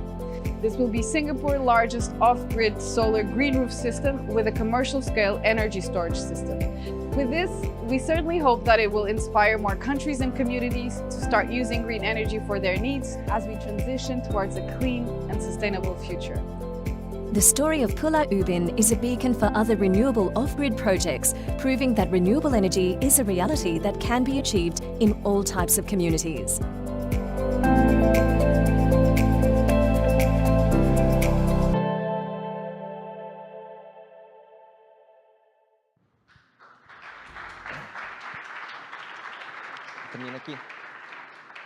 So yeah, really excited about this project. I think I cannot end this without stressing that this is EDP Renewables, but a big effort also from Sensip, which originated this project. So a lot of this, it's also that we inherited with our colleagues from Sensip. So it was already the vision, and that's why there's this perfect match between the DNA of Sensip and EDP Renewables, the same beliefs, the same goal to lead the energy transition. And so quite excited about this project and hope that in the near future we can be here to present others. Thank you.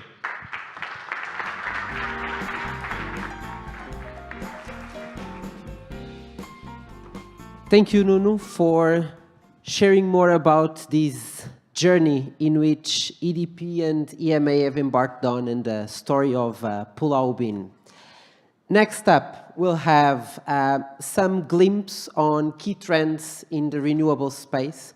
And with that, I would like to invite, now I need to check my notes, Ding Wei Jing from the Economical Development Board on the key trends in renewables. Thank you. Hi, good afternoon, everyone. I'm Wei Jie here. So I'm from the Economic Development Board. Thank you so much to EDPR's invitation for this EDP Starter event.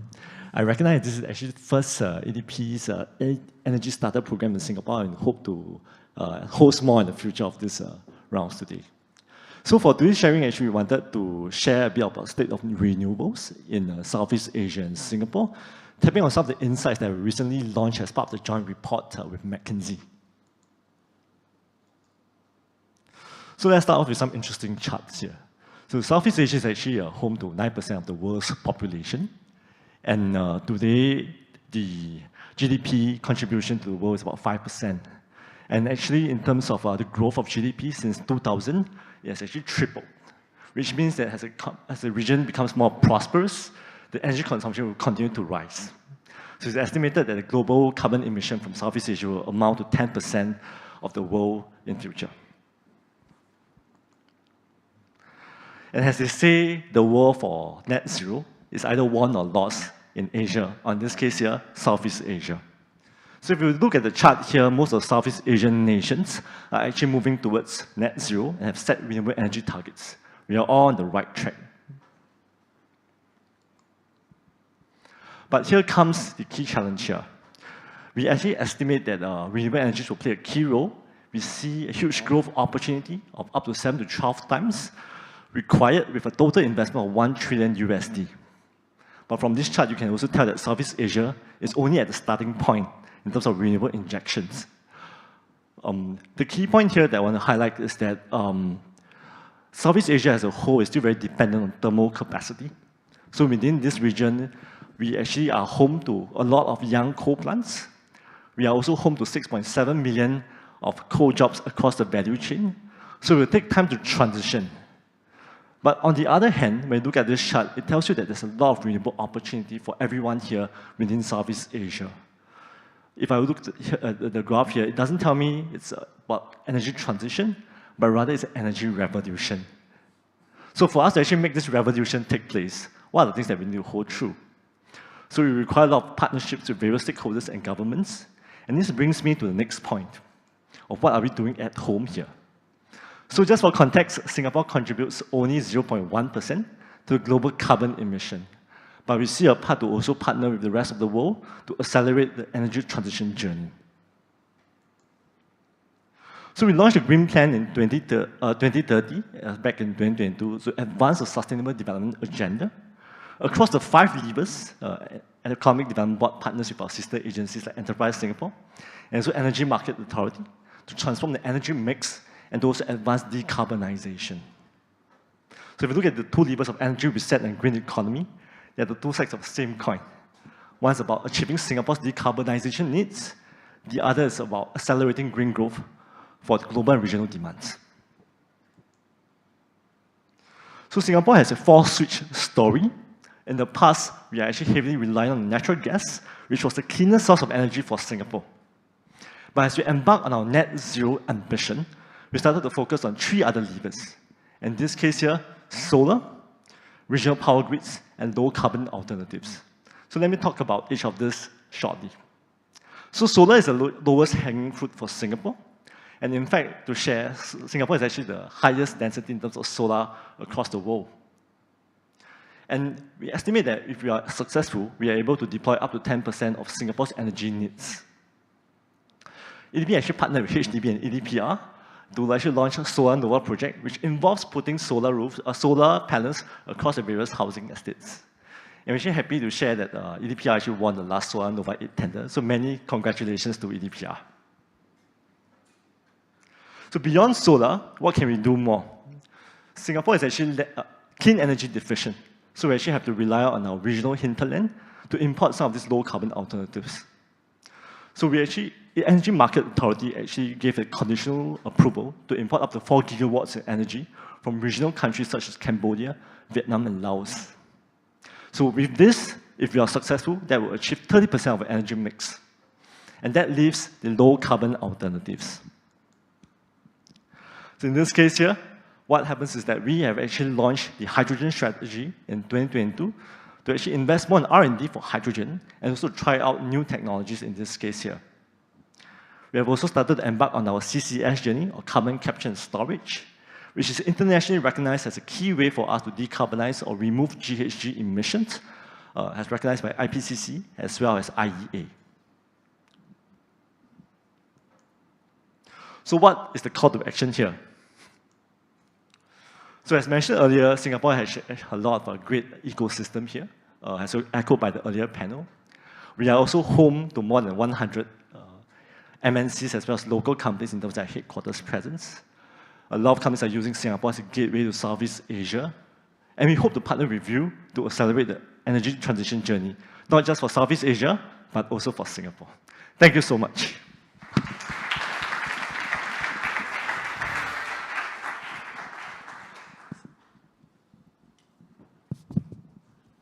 So, thank you so much for sharing with us some thoughts on the renewable trends. And I think now it's time for a well-deserved break. And with that, I would leave you 2 challenges. One is that you enjoy this time as well to engage with all the speakers that we had so far, as well as the different startups that are part of this program. You can see their logos there, they'll be around, so feel free to mingle with everyone. And the second challenge is to question yourself if you ever had a chance to be inside a wind turbine.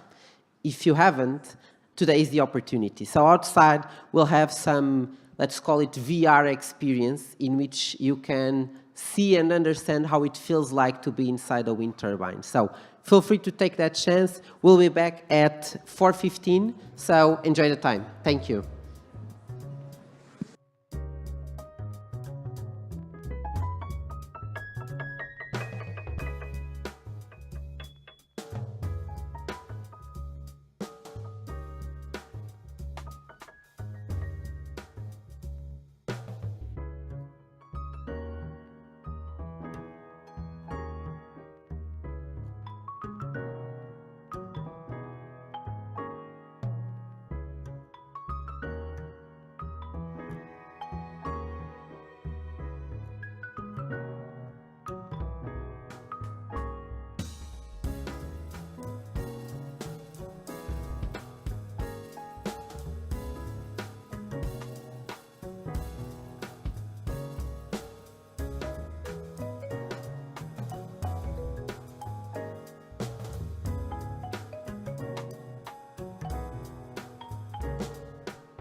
Hello, everyone. Come in, join your seats. Hope you had some time to stretch your legs. We still have a very, very exciting agenda for the rest of the afternoon. And I hope you also managed to see the VR experience. I saw there was a big line, but if you haven't managed to catch it yet, we'll be able to do it in the cocktail afterwards. And we'll be having that opportunity also to catch up with everyone. So now, to kick off the second part of our event, we were going to have the second batch of startup pitches, and I would like to welcome to the stage the first startup with Garth Pathern from Gridstore Energy.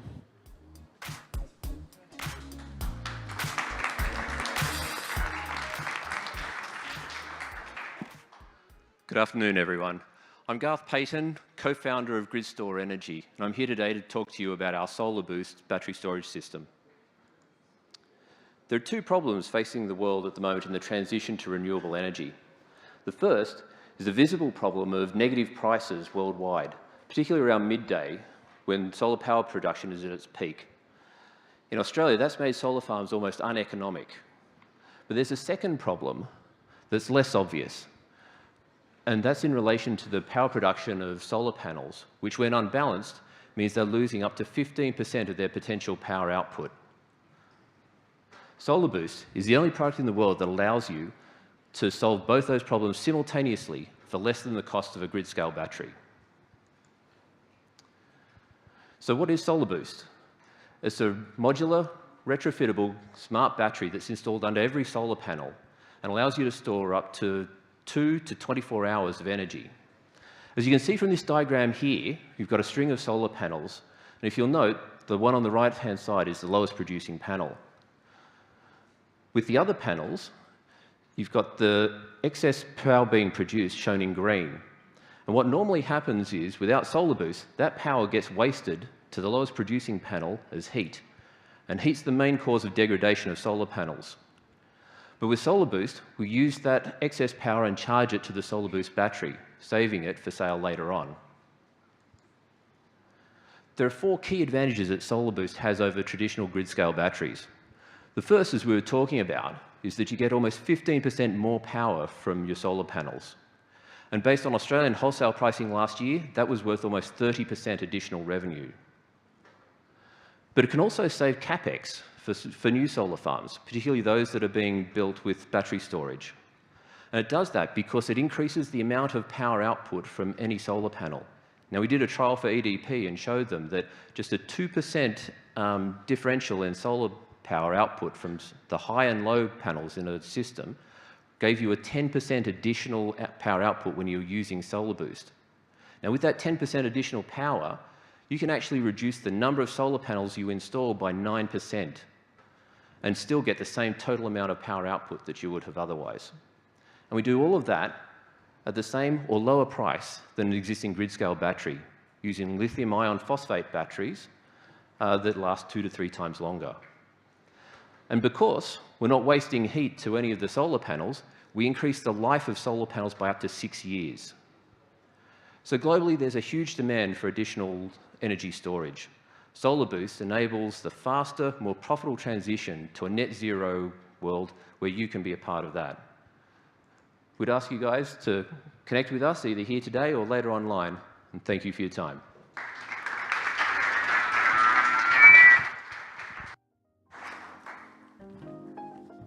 Thank you, Garth. Up next, we have Yong Chong from Quantified Energy Labs.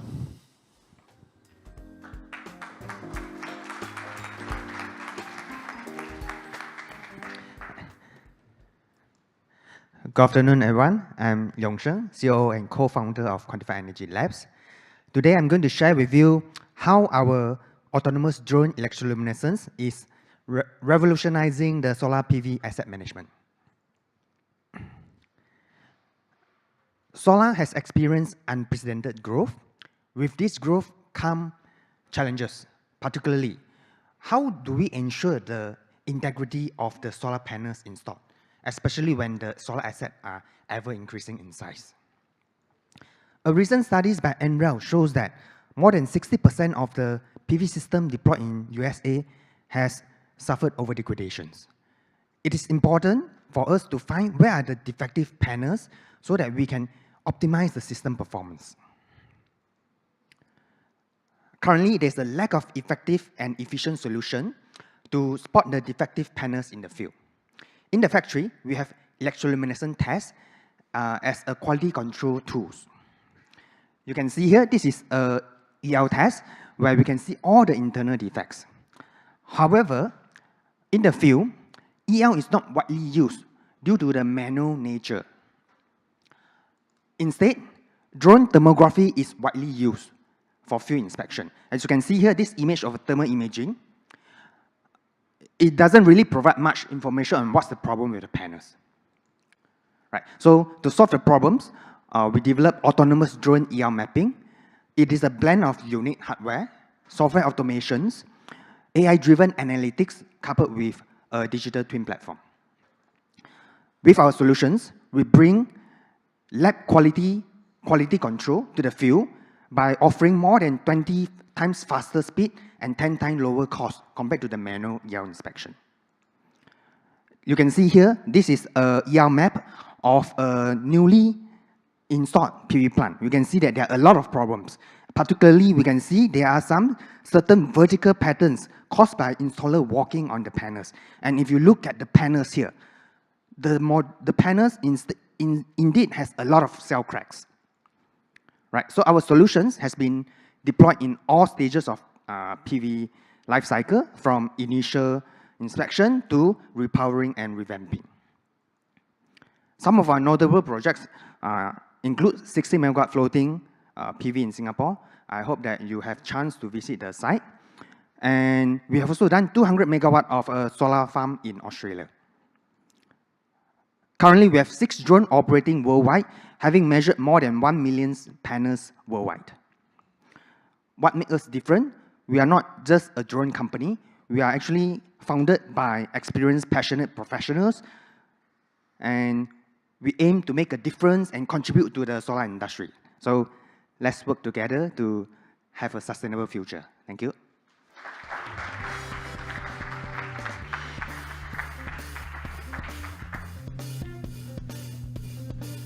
Well done, Young. Up next, let's welcome to the stage Jacinta Menard from Spore AI.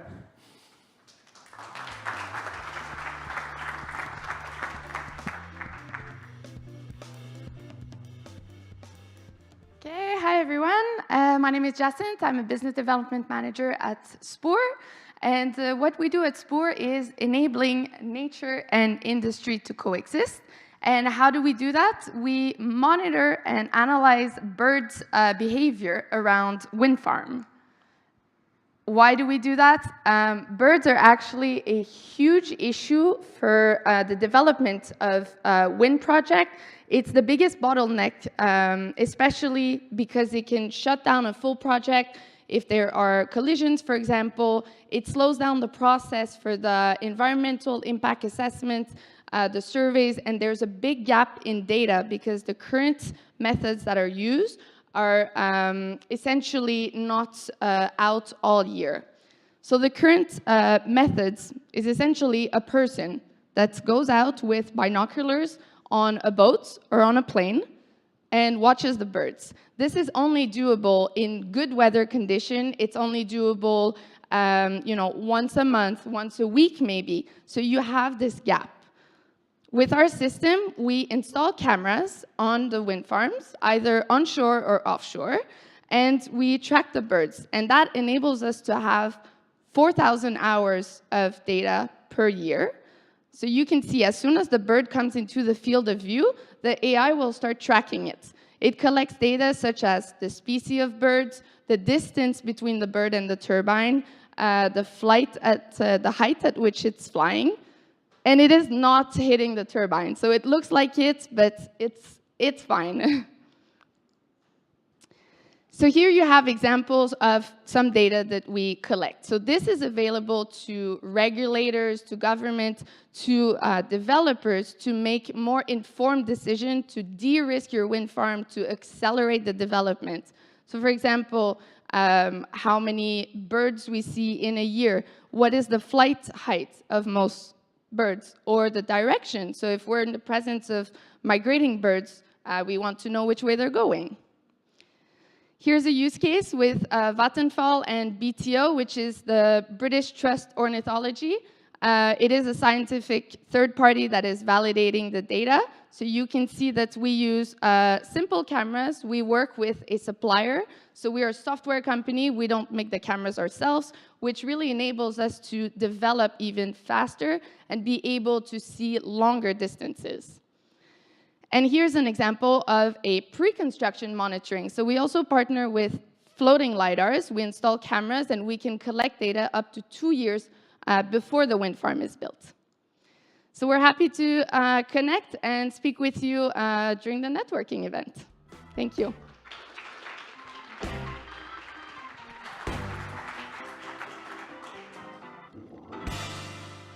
Thank you, Jacinta.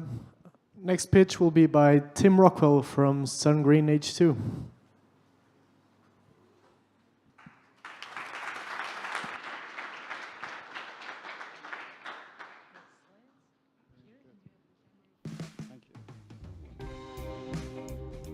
Hello everybody, my name's Tim. Good to see you all. We are SunGreen H2, headquartered here in Singapore with lab and manufacturing in Australia, but we're selling electrolyzers globally. I've been based here in Singapore for 12 years, a long time. Pleased to be with you.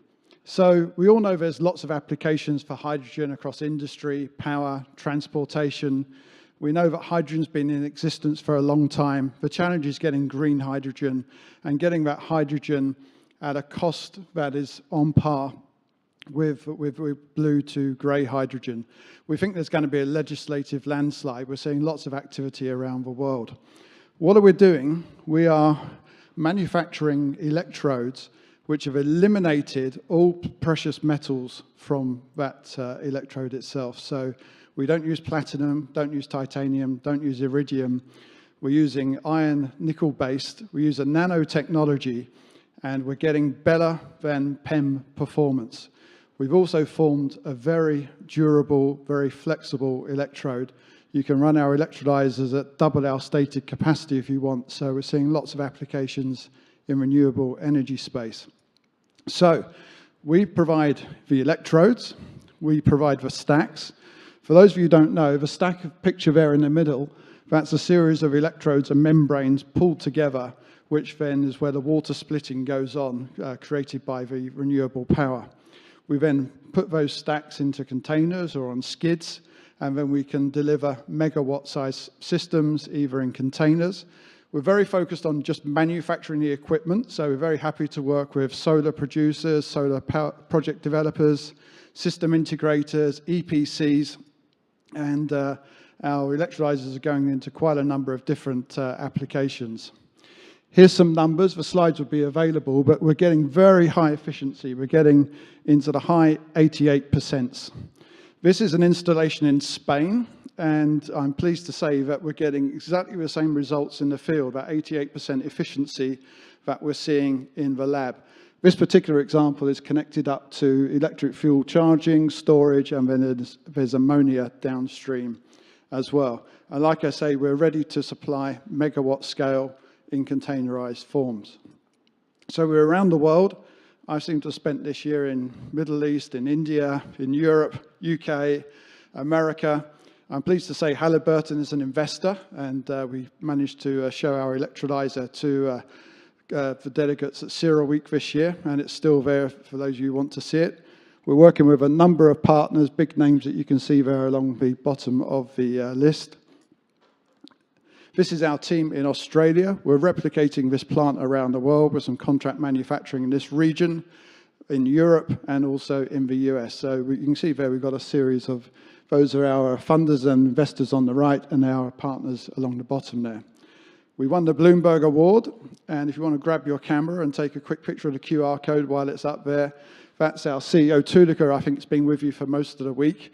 I've been at the Maritime Week, but I'm very pleased to be here today and happy to talk to anybody afterwards. So thank you very much for your time.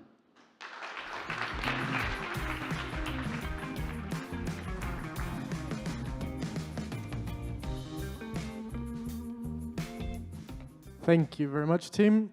And to wrap up the pitches of the day, Jason Yuzinski from Windscape AI.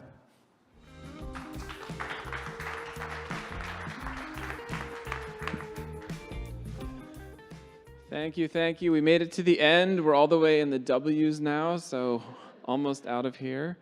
My name is Jason Yuzinski. I have deep expertise in training neural networks and machine learning. My co-founder, Eric Thompson, is also here. Be happy to chat with anyone afterwards. Who here wants to see a net zero future where the world runs on renewables? This guy doesn't, okay. If we want to get to that future, we need smarter, more efficient wind energy. At Windscape AI, we're building a platform for just that, for smarter, more profitable wind. We do this by pulling together different data sources, both local data sources from the turbines themselves, merged together with more regional global data through the latest AI models, and the output is more revenue for wind farms and energy traders. A little bit about the problems we solve on our platform. First problem is wind is fundamentally hard to predict, so our first solution is we use AI to forecast wind and give that data to traders and farm owners to make more money from their wind. The second product is we also make wind turbines more efficient. We make them point more cleverly. A lot of wind turbines are out of alignment, and we can fix that problem using data. These two halves of the ecosystem are self-supporting. We use our forecasts to make our wind farms smarter, and we use data from the farms to make our forecasts better. A little bit on how the forecasting works. You can use forecasts with physical models. A lot of government agencies do this. Turns out these days, you can also just train a neural network to forecast the wind, and it actually works. Super cool. This is the first thing we do. The second thing we do is we bring in local data from the farms, and we train our models to be even more accurate than before. Here's a little snippet of what that looks like on our platform. This is a forecast over the California grid for a day in early January. The take-home is more money for energy traders. The second product is this yaw alignment, so bringing turbines into more perfect alignment, pointing them more intelligently. We do this with digital twins, enabling us to serve yaw alignment and also other products. And here's a snapshot of what that looks like on our platform. So turbine 17 here is out of calibration. If the owner recalibrates, they can make a fair amount more money. We're serving a very large market, and we have a realistic growth path. We have a number of pilots around the world in the US, Canada, and Europe, and we're open to more pilots. So if anyone here wants to talk about either pilots for trading or for wind farm optimization, happy to chat afterwards. We're also raising right now, we're a small startup, we're raising a seed round, so happy to chat about that as well. Thank you.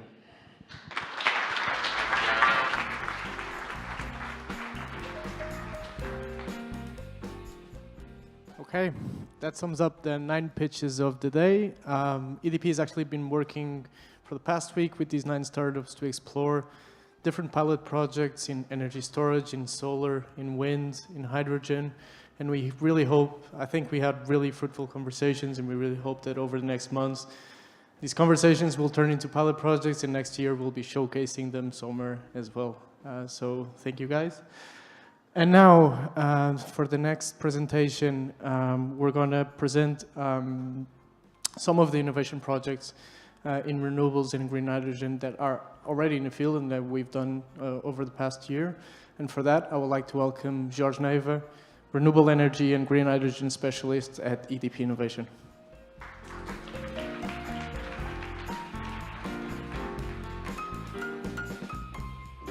Good afternoon, everyone, and hi for those joining us remotely.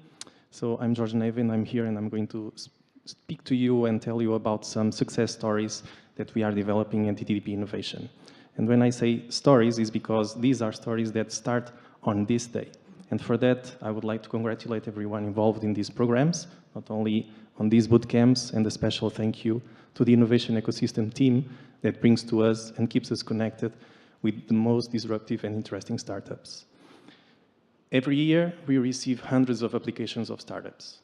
Startups with different solutions from different geographies, trying to tackle different challenges in different maturity stages. But in the end, we can only select some of them. And normally, these ones are the ones that are more aligned with our innovation priorities. when I say priorities, this does not mean that these are the only areas that we are working on. These are the areas in which we are more invested and in the ones that we are more actively engaged in finding solutions and also collaboration opportunities.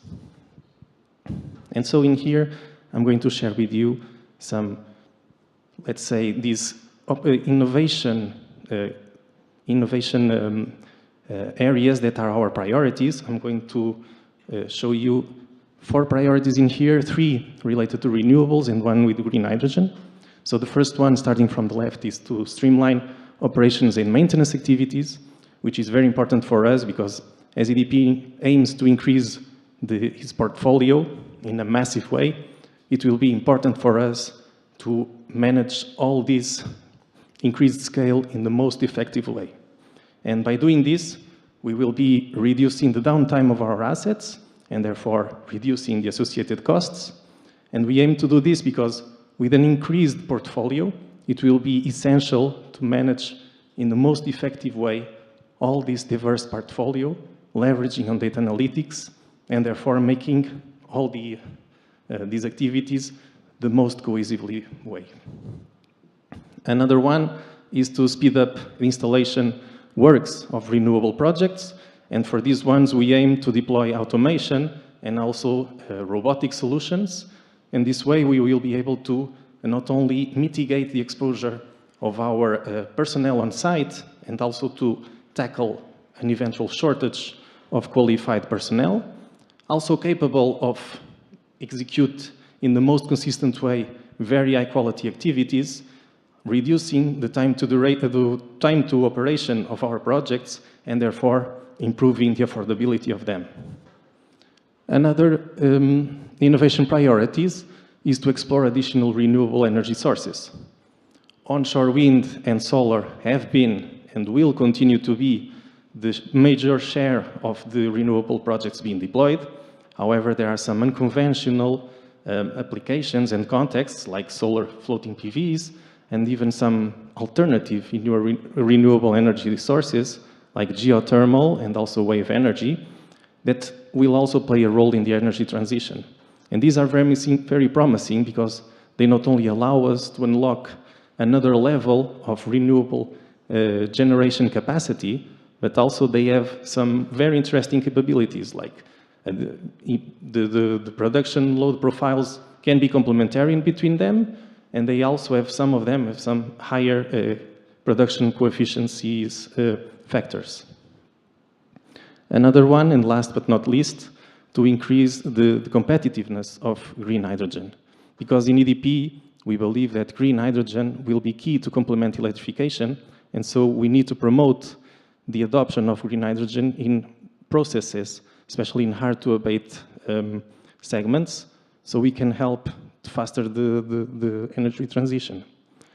And so in this area, we have been looking for solutions that have higher efficiencies, operational flexibility capabilities, and lower costs.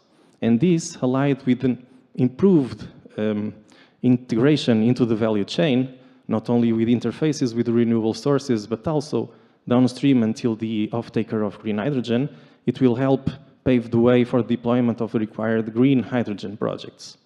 And so in the middle, we have in here our radar. Just to give you an idea, this is a non-exhaustive representation. These are just some startups that we have mapped. Some of them we are doing some pilots, some we are discussing about some pilots. Some of them have even been invested by our venture capital arm, EDP Ventures. And now I would like to share some success stories. And the first story that I would like to share with you is with CUBAS. CUBAS is a company, American-based, that participated in the Energy Starter last year. They have been developing a drone, so an unmanned autonomous vehicle, capable of performing inspection of assets in hybrid environments. So this drone is able not only to fly, but only to submerge underwater, and also to travel at the sea surface. So it is very pertinent to do inspection activities of offshore or water-based infrastructures. They participated in last year's program, and since then, we have set up a pilot that we have just completed 3 weeks ago in the Atlantis Test Center in Viana do Castelo, a small town in the northern region of Portugal, where we have taken the Navigator to inspect a decommissioned buoy, which we can see in yellow in the picture, as a dummy for an offshore infrastructure facilities. And we have been able to testify the good capabilities of this solution, especially taking into account the harsh weather conditions that we have experienced on site on those days. The other success story that I would like to share with you is with Power to Hydrogen. Power to Hydrogen was a member of the cohort of the free elections in 2022. They have developed an AEM electrolyzer with a high operational capabilities and also the potential to operate as a reversible fuel cell. They were the winners of that edition of the free elections, and since then, together with other partners, a multi-phased pilot was set up, and we have finished the first phase in the beginning of this year. And so in this first phase, a 10 kilowatt stack was put into a series of KPIs testing and also long duration tests. All the KPIs were successfully achieved, and we are now looking forward for the second phase of this pilot, which will be the deployment of an already commercial scaled electrolyzer at the port of Antwerp, where the electrolyzer will be installed on site, working in real-life conditions and contributing to the decarbonization plans of the port itself. So it's quite interesting. So these are the success stories that I had to share with you. I'll be around, so feel free to reach out for any further discussions. Thank you very much.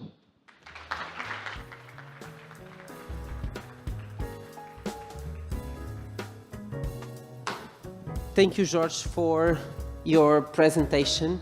And as you can see, it's really interesting to understand how the different teams at EDP work together, from scouting the best startups, performing a due diligence, piloting the different technologies that are part of our open innovation programs, and then in the end, actually roll out these solutions. And I think this is the perfect segue to our next panel. And we'll transition to this second panel on the priorities to achieve net zero and the different technologies that it entails. So for that, I would like to welcome the speakers for this panel. So I would like to invite on stage Daryl Chen from EMA, Thomas Randall from Ceres, Harry O'Connell from Green Lion, and to moderate this session, Florence Tan from Reuters. The stage is yours.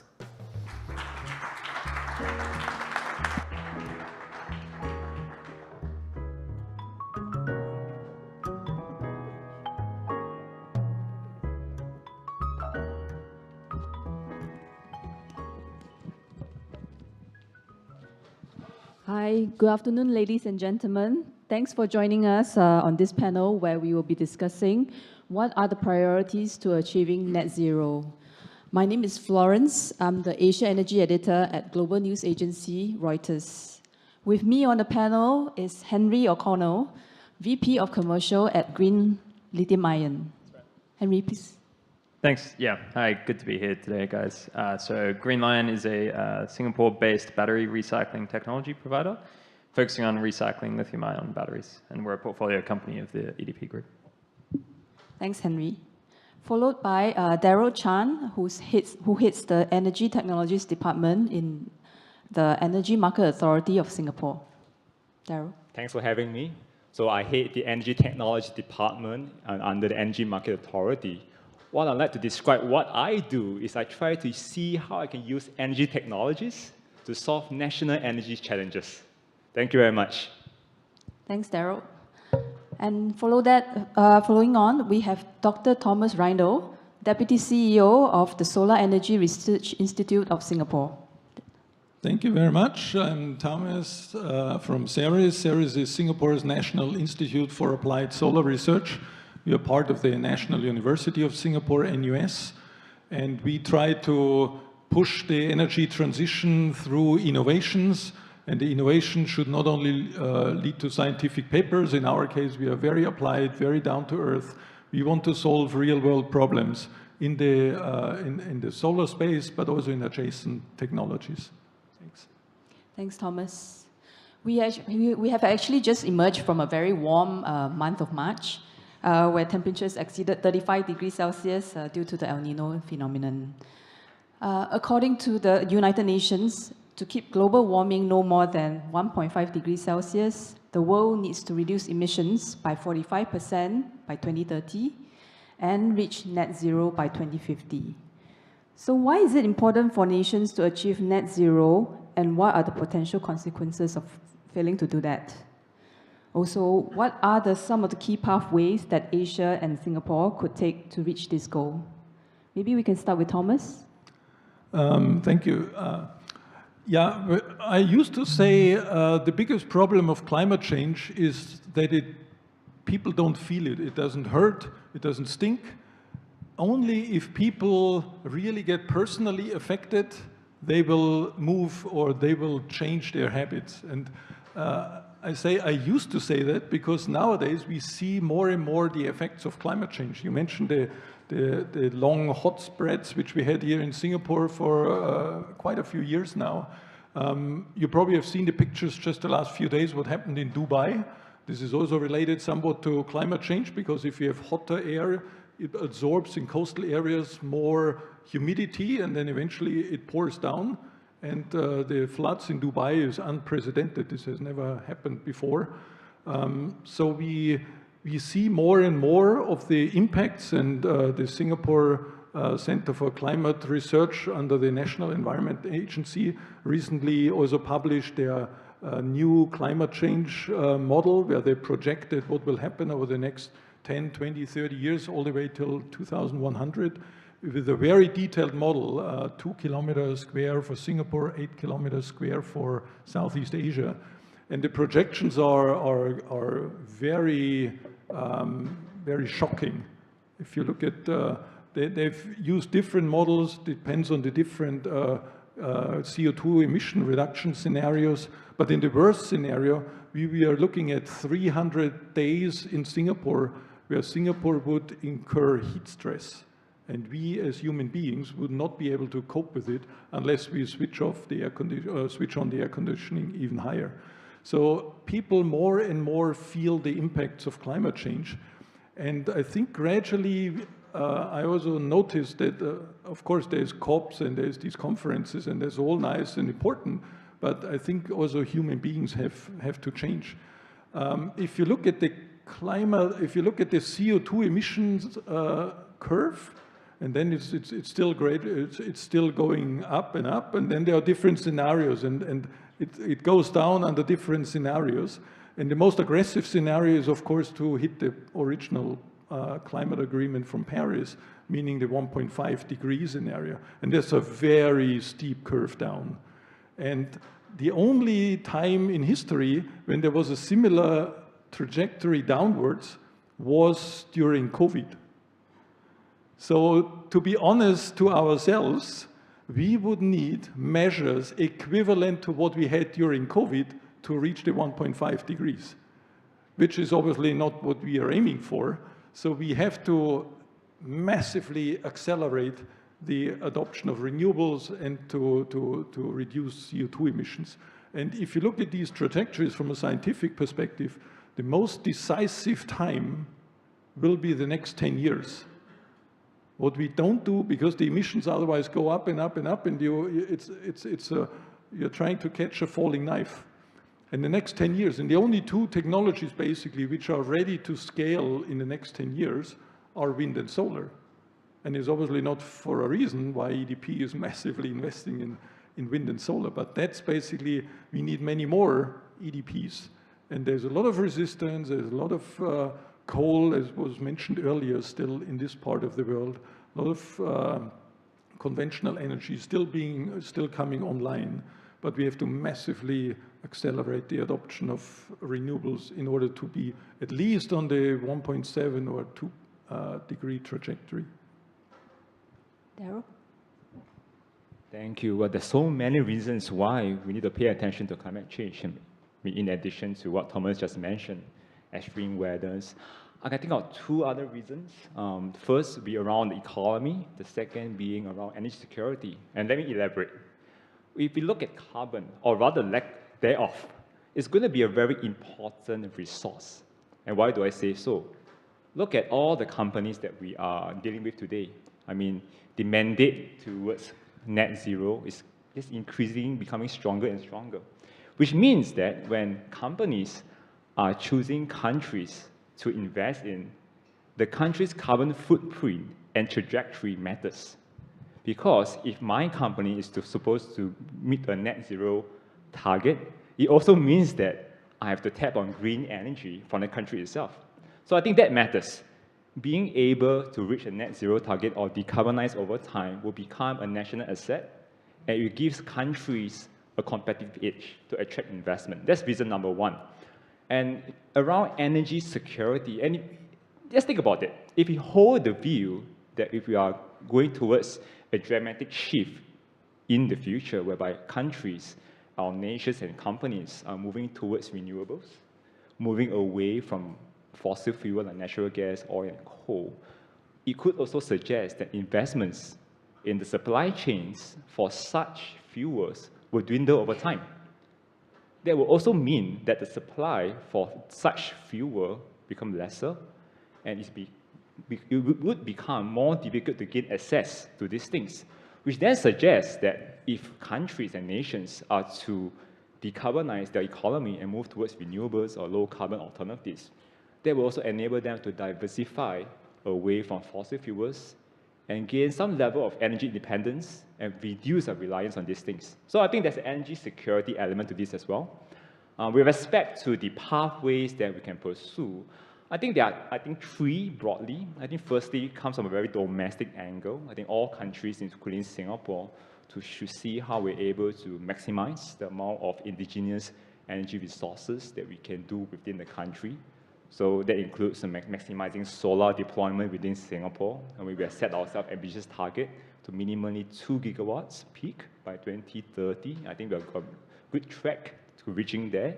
But in addition to that, there are a lot of things that we should also look at domestically. That's why we're also embarking on the study to see whether there are geothermal heat resources that we have underground.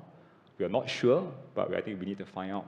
The second angle or pathway, I think, will be about what can we do with our neighbors from a regional perspective. Let's go across boundaries, right?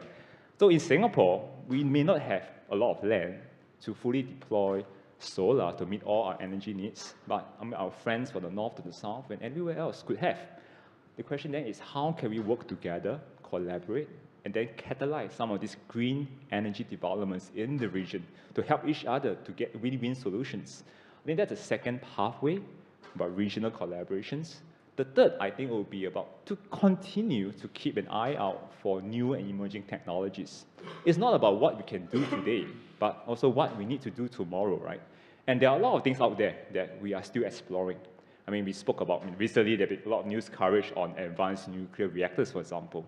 Something further out, but we need to prepare for them. So I think by and large, there's three pathways that could enable countries, nations, and regions to decarbonize our economies. Thank you. Thanks for that. Yeah, we'll elaborate on the emerging technologies later. Henry, please, go on. Yeah, I guess in terms of why, obviously, accelerating the transition is important, I think has been covered pretty extensively. I don't have too much to add to that.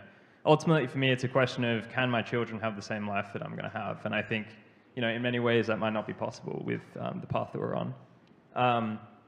But no, I mean, I think what I see ultimately is really a unique point in history now where the different technologies that are being developed to accelerate this transition are also starting to make a lot of business sense, right? So it's not just about making a positive climate impact, it's also about driving down your cost, for example, improving your profitability. And I think that flipping point or tipping point that we're at the moment is extremely important, right? It's starting to remove the need for government incentives in some instances and help drive that transition somewhat organically. And I think really from what I see within business, it's important that we just capitalize on that momentum as much as possible to further the acceleration. Thanks for the point. Yeah, of course, making money is also one of the things that's unfortunately the way the world works. Yes. Yeah. Okay. I would like to pick up on Thomas' point about technologies that can be scaled up affordably. Earlier on, we have seen innovations from 3 Singapore startup firms, which include like high-performance nanostructure materials to produce large amounts of affordable green hydrogen, hovering autonomous underwater vehicles, and illuminated drones to inspect energy facilities. So which are the emerging technologies that you think can help companies and nations achieve net zero emissions? And how can these technologies be effectively integrated into existing infrastructure and systems? Yeah, I'm looking at it a bit more from the solar perspective, of course, because we're a solar research institute, an applied solar research institute, so we are basically an IP factory. We should ideally wake up every morning, create an idea, try it out in the afternoon, test bed in the late afternoon. If it was good, go for a beer, develop it further the next day. If it was bad, just wake up again the next morning and try harder. So that's basically the rhythm. But of course, we do. We work a lot with companies. We work with. We do spin-off companies. So we are the proud mother of Quantified Energy Labs, which is one of our successful spin-off companies, and I wish them well to conquer the world. What we need to do is to innovate across the entire value chain. So it's not only about solar cell efficiency, which everyone is often talking about. Of course we do this, and this is a semiconductor technology, so the conventional technologies improves year by year through innovation in the lab, in the factories. But then we also do frog leaps. We are working very extensively on tandem solar cells together with REC Solar here in Singapore, where we promised, we have a corporate laboratory, $77 million investment, where we promised in less than 5 years to have a pilot production line for tandem solar cells on full-size G12 wafers. And this would be then moving into the 25 to 30% efficiency on solar panel. So this is something which is definitely, could change the world out there in a sense. But it's not only about efficiency. We also need to think about the entire value chain. How about modules that can be nicely and effectively integrated into buildings? Obviously, we are in a city-state. So we need to think about building integrating PV in the urban fabric. So we have designed what we call the Peranakan module. Peranakan is a traditional Malay Singapore culture. So we have solar panels which look like Peranakan tiles, very beautiful, and they have only about 6 to 10% less efficiency than a standard panel, relative efficiency. So, and there's some other innovations involved in that. So this is really something which can hit the walls in a sense, because the problem is that architects instantaneously say a normal PV panel is ugly if you want to put it on a wall. So we have to do something about that, and integrating it into the urban fabrics is one key element of that. Another one you mentioned, infrastructures. Another key area of our research at the moment, how can we integrate PV into existing infrastructures without changing the original intended use of that infrastructure? And we have been the leading institute in the world for floating solar for many years. We started already in 2015 to build the world's largest testbed for floating solar, a megawatt scale testbed, at times when most of the people didn't even know yet that solar panels can float on water. And already back then we worked very closely with Sunsea, who had 3 out of our 10 testbeds at that time. Then currently we are looking very much into integrating PV with agriculture, called agrivoltaics. In an urban context, it's very common already in France, in other parts of Europe, but in an urban context, we have a testbed now where we converted a rooftop car park into a urban farm, basically, which is overbuilt with solar panels. How can we maximize the same piece of land and use the same space multiple times? That's the key area we are looking at. We are looking into overarching flood canals. In the floating solar space, we are going now into nearshore applications. But yet again, if you just put floating solar on the marine space, it's almost a waste of space from a Singapore perspective, because space is so precious. So we are currently thinking about and deploying some test beds. Can we combine floating solar in nearshore applications, for example, with fish farming, maybe even crop growing on different levels? Can we combine it with desalination to make fresh water at the same time? Can we combine it with green hydrogen production? So multiple use of space, and I always call it, when we go out and use a piece of land, we have to solve more than one problem for Singapore. And apart from the electricity generation, we have to think about water, food, and other use cases, so that we really that Singapore benefits more than just a factor of one. Thanks. Thanks, Thomas, for the fantastic list of ideas that you are working on. And Daryl, any thoughts? Truth being told, I think for economies to totally decarbonize, I think there's no silver bullet. It probably would require us to think of a collection of different technologies across different time dimensions. So the next 10 years, for example, from now to 2030, 2035, exactly what Thomas mentioned, right? How are we able to pursue technologies that allow us to maximize the deployment of these solar panels, or even other form of renewables in countries in a very innovative manner? I think that the technologies are here. The question really is about how can we do more with them. So this will be, I think, the focus for the next 10 years, thereabout. The question then is, what's beyond 2035, 2040, 2050? And this whereby I think we need to think about other technologies that we could potentially incorporate into energy systems.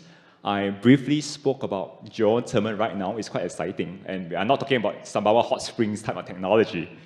We're not here to take away your hot springs. We are looking at what we call deep geothermal systems, quite exciting. These are technologies that will allow us to harness heat from dry rocks very deep underground, 5 to 10 kilometers. So far, we have been working very closely with academia, NTU, for example, to explore whether there's heat in Admiralty, Sembawang. And I think early research shows that it seems to be quite exciting. 100 degrees, about a click down. So if we go further, hopefully we get better heat, and we're then able to tap on geothermal as another source of indigenous energy, including solar. And I think that's what we need to do, to really leave no stone unturned. We are talking about, of course, advanced closed-loop systems, enhanced geothermal systems. The question is, what can we do to enable these technologies to come into play? I think we can talk more on this later. Other technologies that we are also considering that enable us to potentially tap on existing infrastructure, something that we are also thinking about, carbon capture, utilization, and sequestration. So once again, we are conducting a geophysical survey in Singapore to understand two things: whether there's heat, and secondly, whether there are places underground that is able to sequester captured carbon. If we are not sure, today we actually run on a 95% natural gas system. And what carbon capture can enable us to do is to continue to allow us to tap on this energy resource, potentially capture the carbon, and then sequester it. It may not be in Singapore, but then we could potentially need to work with our neighbors in the region to see how we can then divert, repurpose some of the existing pipelines that we have, for example, with Malaysia, with Indonesia, to see how we can repurpose it to, from, instead of transmitting natural gas, but to transmit, for example, carbon instead. And then see how we can repurpose the depleted wells to then sequester the captured carbon. So these are ideas that we are currently thinking about. We're speaking to people, speaking to researchers to see what needs to be done to enable this pathway. And once again, I briefly spoke about nuclear, right? When we think about nuclear, we think of Fukushima, we think of Chernobyl. The truth is we're not looking at those reactors, right? Those are, the analogy I use is that you're thinking about the Nokia 3210, right? But we're looking at iPhone 14s. The technology for nuclear have kind of evolved quite tremendously over time, improved by leaps and bounds. We are looking at things like small modular reactors, advanced reactors, and these are technologies that are really safe. One of the reasons why we're not able to house conventional reactors is because of the very large, what we call emergency planning zone, i.e., if something happens to the plant, people need to run. In Singapore, there's no space to run, correct? Well, just to give a sense, the emergency planning zone for older type of reactors, the second gen, third gen, 30 kilometers, which means that no matter where you place it in Singapore, they call it bo bei zao, cannot run, right? But Pula Ubin, we all run to Nunez. We run to the south of Pula Ubin. No, I think Pula Ubin will cover as well. So, but when we look at the advanced reactors that we are thinking about, I mean, our minister spoke about it as well during Parliament, small modular reactors. The claim is that some of these technologies, the EPZ, could be as small as maybe 100 meters. Some even say 0.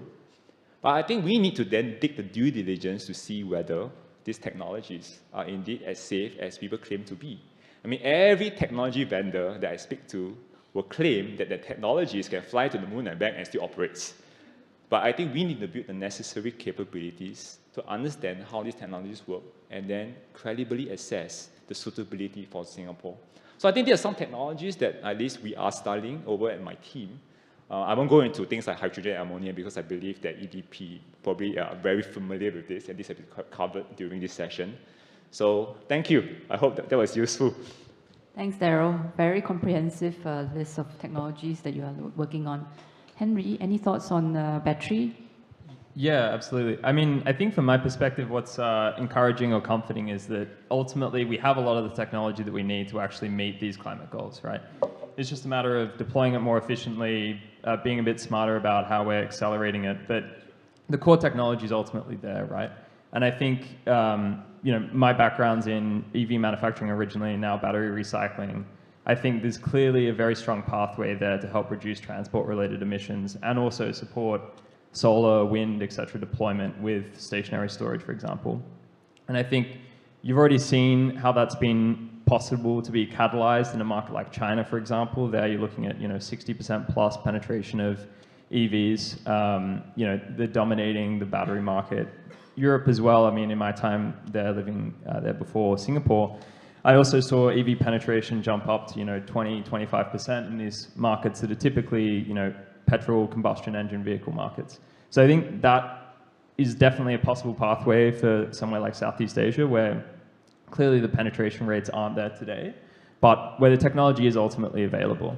Part of that is already happening in the region with the deployment of gigafactories throughout Southeast Asia, outside of China as well, in the likes of Thailand, Malaysia, Indonesia, perhaps not Singapore, given the land, but there's definitely some, I think, underlying technology that is being developed in Singapore for use in those kind of contexts. And the last thing I'd say is, beyond deploying technology that supports the transition, there's also technology that exists like battery recycling that helps even further reduce the carbon footprint of something that is ultimately already more efficient than, say, a petrol combustion engine. So I think there's a lot of examples where that has applications. Solar panel recycling, for example. Thomas and I were just talking about that. Lithium-ion battery recycling, not to plug Greenline, but obviously also has a place to play there and can reduce CO2 footprint pretty significantly, up to kind of 90% versus using primary resources to produce the same batteries. So I think some technology that's already out there today that can obviously help. Yeah. It's good to know that the batteries will get a second life. Yeah. Absolutely. With keeping in mind of the time, maybe we will open up the floor for questions. Anybody with questions?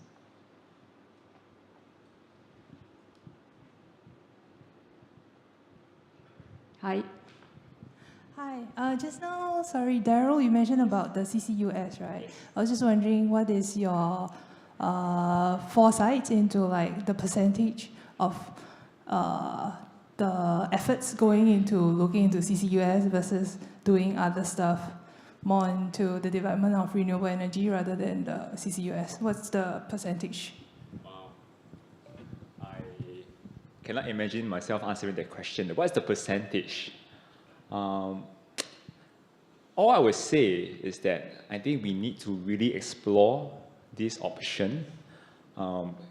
Just for some awareness, we have a low carbon energy research program that we have funded in 2 tranches. The first tranche, we spent about, I think, $55 million of sorts. And then the second phase, that's $129 million. That low carbon energy research program covers carbon capture technologies as well, including hydrogen. So this is kind of the funding that we're provided to look at some of these technologies. So it kind of the first buckets of a couple of hundreds of $1 million. No small sum, but of course shared among different types of technologies. But I wouldn't reckon to say 20 or 30%. I think it's really difficult. It really depends on the quality of the projects and also the value it brings to us. I hope that answers the question. Thumbs up. Thank you. Any other further questions?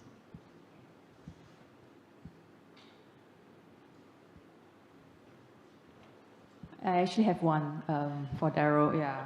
So on that topic about CCS development and yeah, so I'm just wondering how would Singapore balance, instead of asking for a percentage, how would it balance between deploying renewables and also in case if CCS does work and that will give fossil fuel extended life in power generation. So how would Singapore balance that? I think there are a few dimensions that we need to think about. Firstly, it all depends on what can we even do with it.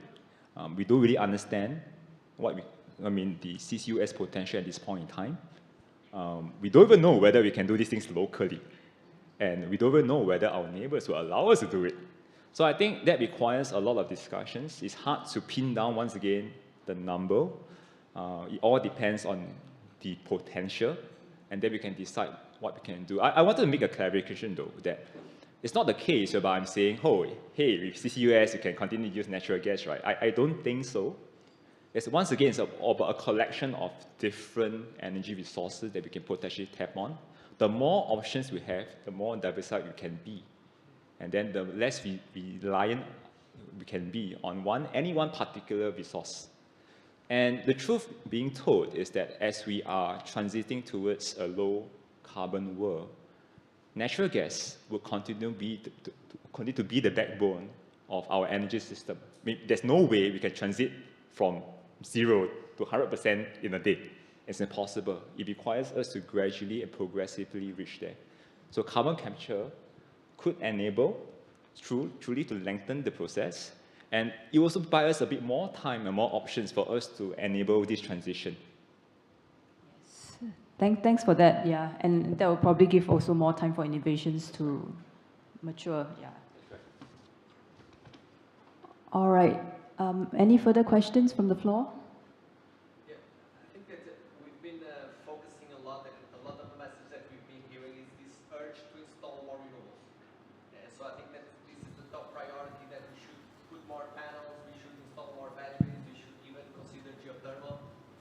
Thanks. And maybe taking advantage of having Henry here, what do you think about the circularity? So when should we start worrying about recycling PV panels? I know that you are already worried about recycling batteries, but is it something that we still have time to address? Should we be as worried as we are about installing more renewables to already start looking for the way to recycle? How do you see this urge?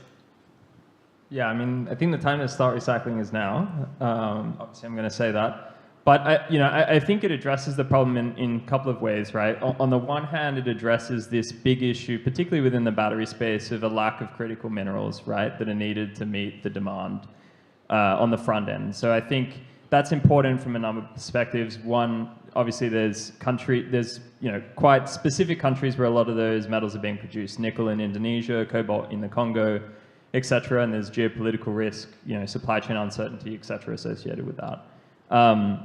So I think that's one part of the challenge.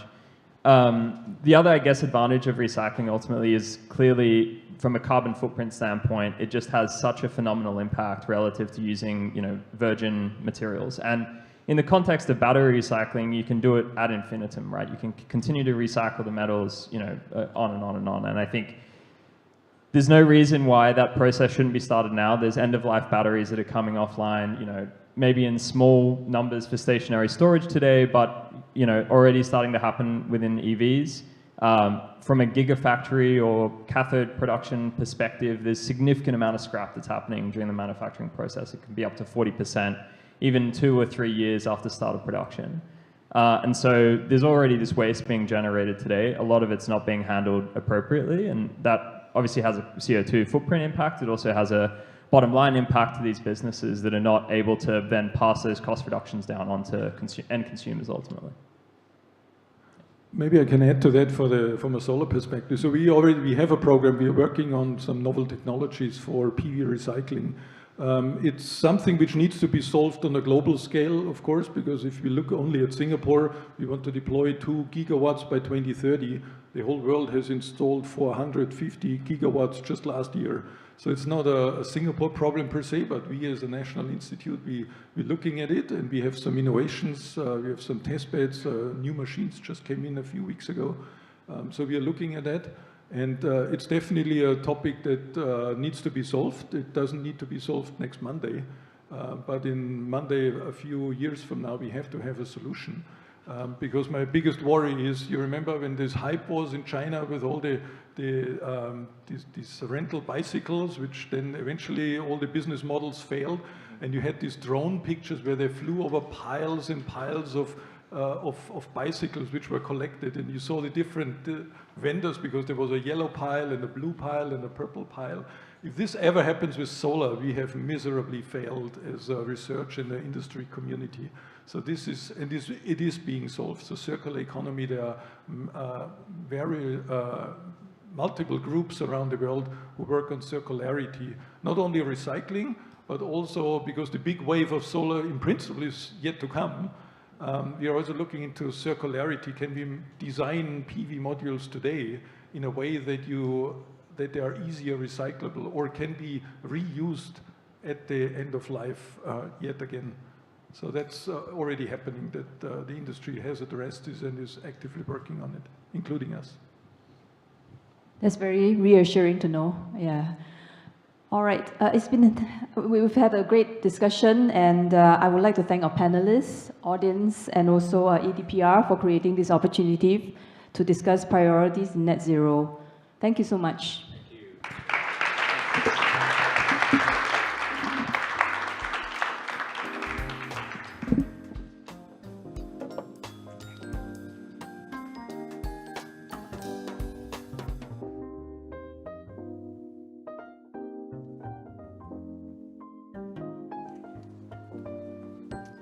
All right.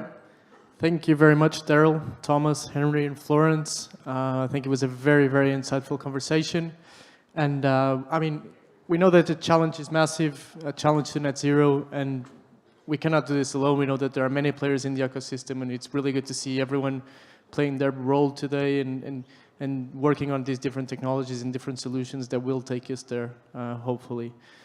So we're nearing the end, and we have our last keynote speech of the day, which will be focused on innovations in solar by Frank Puen, Business CEO at EDP Renewables APAC.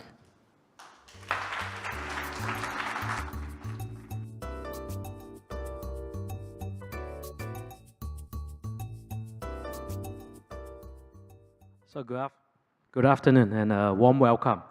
I understand my session is in between a room of entrepreneurs and a cocktail reception, so it's going to keep this really fast. Not as fast as the startup pitch, right? So that's really fast and furious.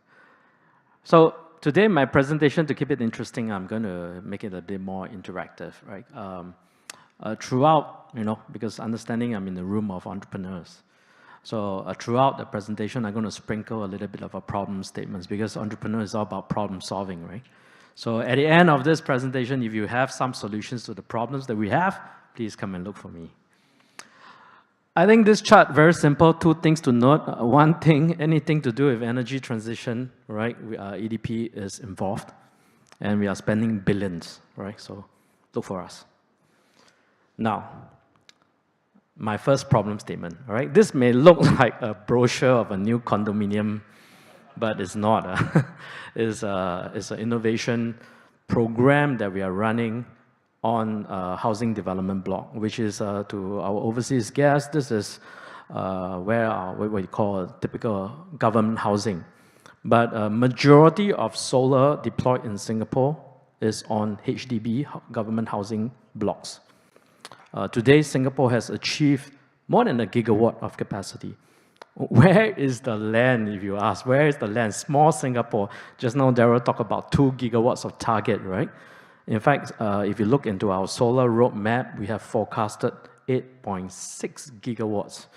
I believe to hit 8.6 gigawatt in our small little red dot, you will not only harness all sorts of horizontal surface, which we are doing now, we will harness all sorts of vertical surface as well. So if you look into this picture, right, I mean, look at the rooftops, it's completely packed with solar, right? This is exactly how we install our solar in Singapore, packed to the brim. Now we are proposing vertical solar. So those solar panels that Thomas talked about, Peranakan style, I think you can make it all sorts of style, right, if you want, right? Even paintings on solar. So on the facade of buildings, making it nice and aesthetic looking while generating power. The green color one, in case you are wondering what's that, there's an anti-thermal paint.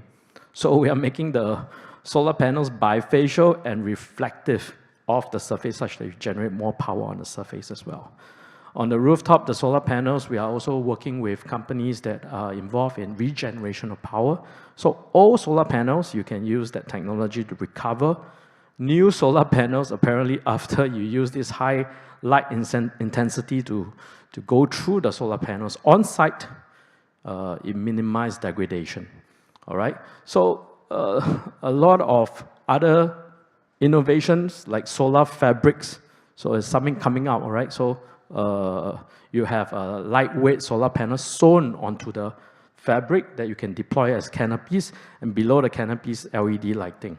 So really a whole ecosystem of innovation that can be deployed in our housing development block. So what's our problem statement?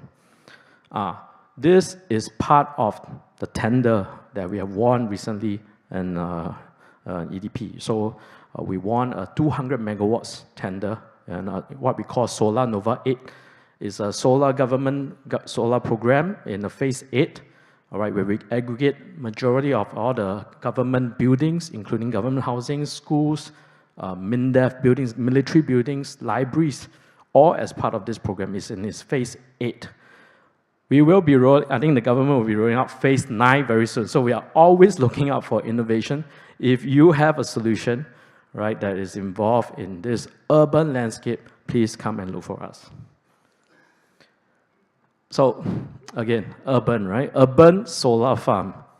So what is very interesting about this is not only this farm is deployed in urban, you can see building all around it, but would you believe I can tell you that this is a movable solar farm?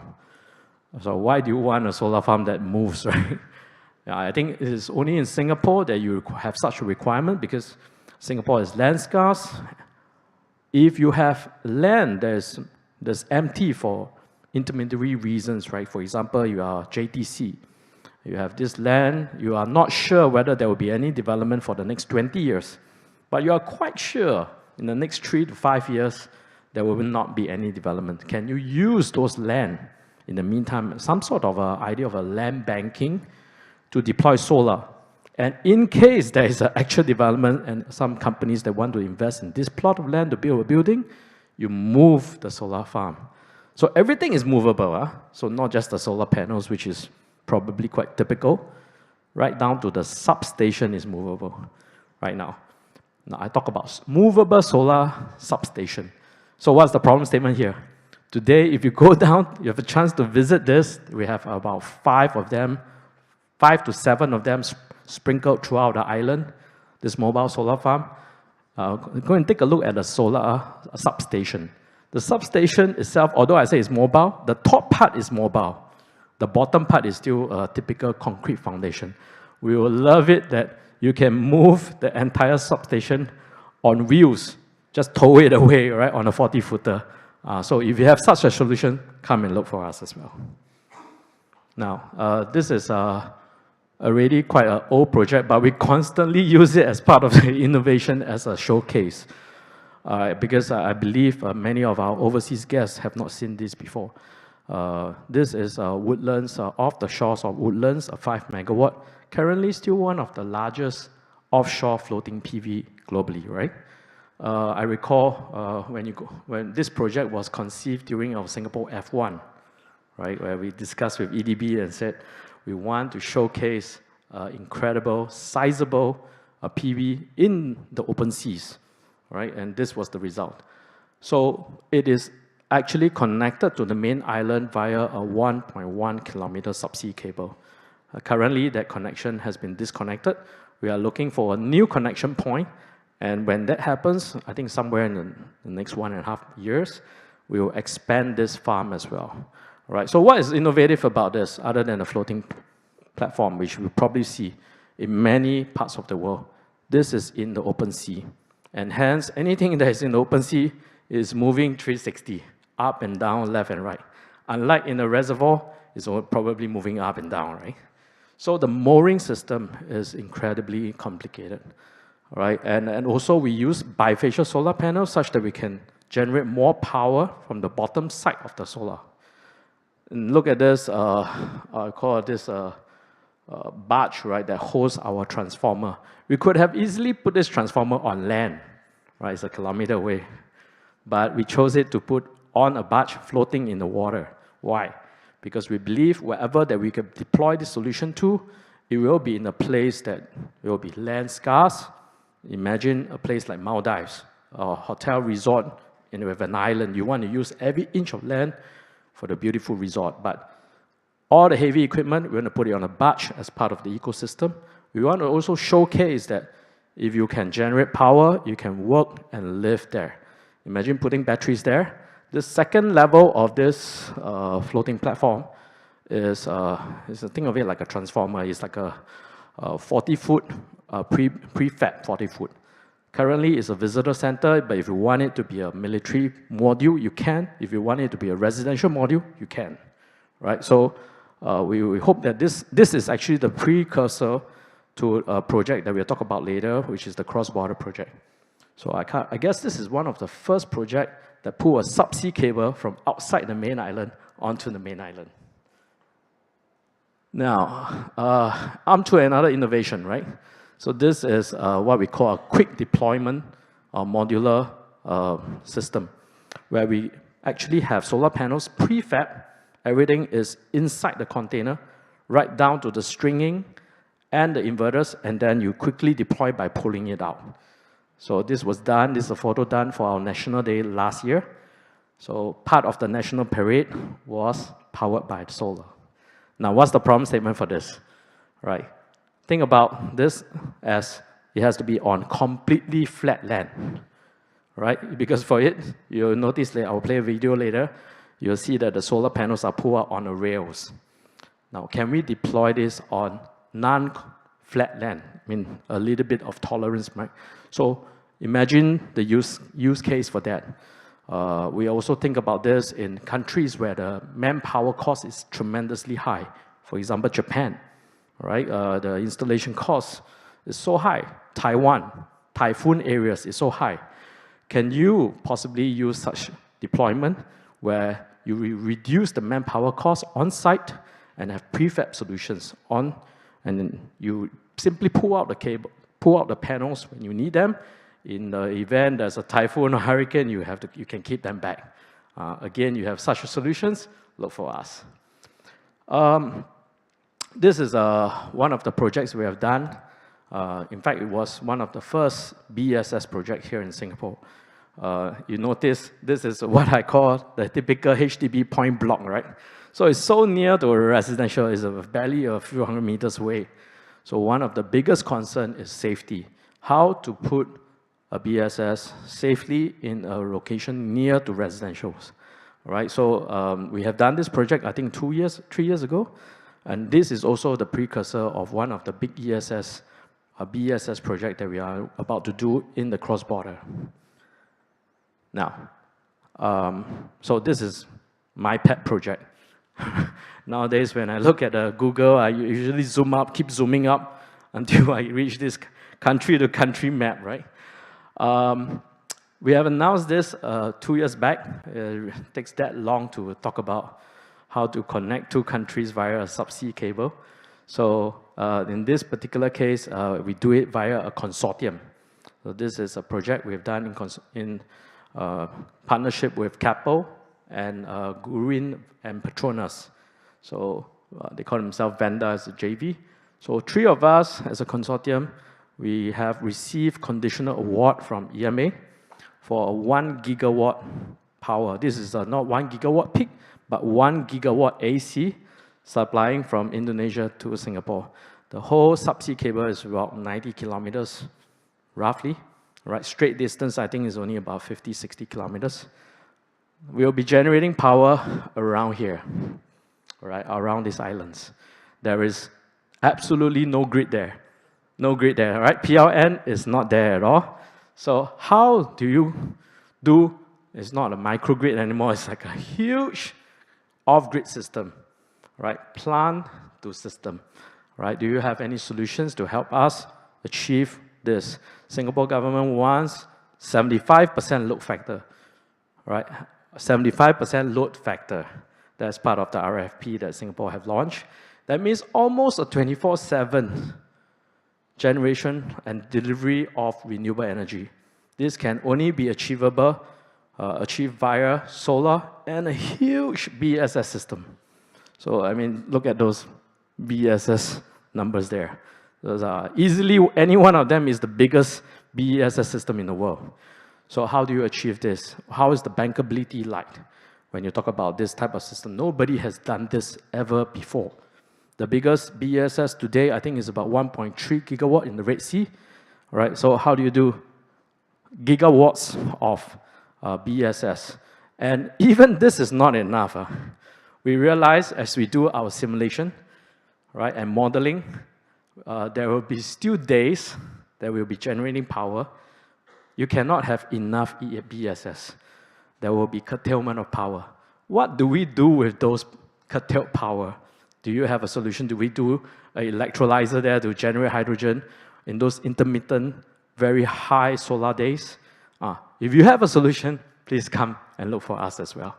But I think this will be a start of a very interesting trend, large ultra-scale solar cum battery systems connecting what we call the ASEAN grid. Right? It's a dream that we have for many, many decades. I think this is the appropriate moment. So, come to the end of the presentation. Thank you very much, and please, if you have a solution, please look for me. Thank you.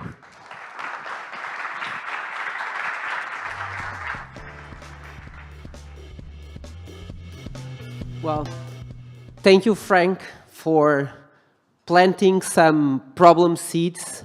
Hopefully someone in the audience will water them and coming up with relevant solutions. As we come to an end, and our mission, myself and Vasco, is coming to an end as well, I would like to welcome Tomás Moreno here on stage for some closing remarks. Hello. Hello. Hi. Hi again. Yeah, so just won't keep you from the cocktail. Just really wanted to take a moment to thank everyone here. Today's been great. The whole week's been great. We had 2 weeks of intense work with the startups. We had today's showcase open day where we demoed some of what EDP is working on. We demoed some of the startups. We talked about some of the challenges facing our industry, both in terms of climate challenges and in terms of energy deployment. It's time for thank yous, and I can already see some of the pressure's off, and everybody that traveled, the jet lag for the past 3 days. So now I can see everybody crashing, and so it's time to get some gas back into the tank. So let me just start by thanking the startups. Without you, this doesn't happen. You are the reason why you're here. You're the reason why Energy Starter exists. There are 9 startups here from this track. There were the 9 startups from the grids track, and towards the end of the year, we're going to do the mobility and client solutions track in São Paulo. That would have completed the entire cohort of this year. You guys are the ones making the magic, so a big thank you to you guys. There's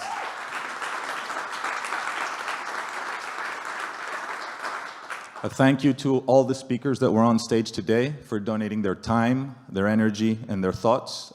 It's been brilliant to listen to you.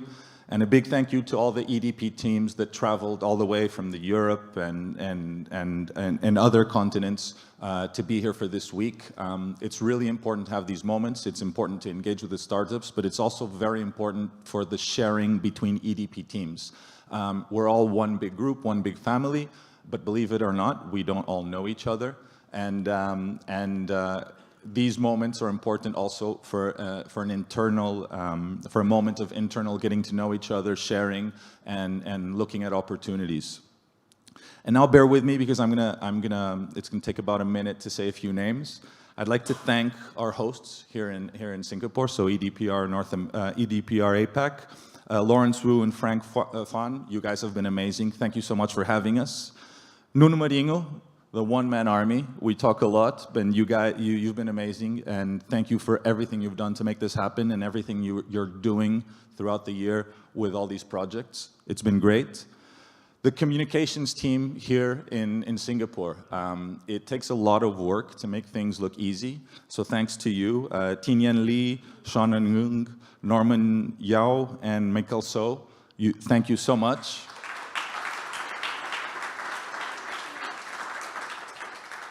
Betai, our program manager partner, you've been with us for a while,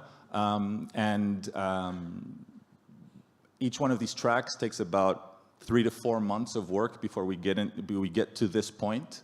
There are a lot of meetings, a lot of talks, a lot of stress, but it always turns out brilliant. So thank you to Diogo Teixeira, Margarida Sorodio, Rita Martins, Manuel Batista, and Patricia Almeida. They're all here in the room. A big applause for you guys. It wouldn't have been possible without you guys.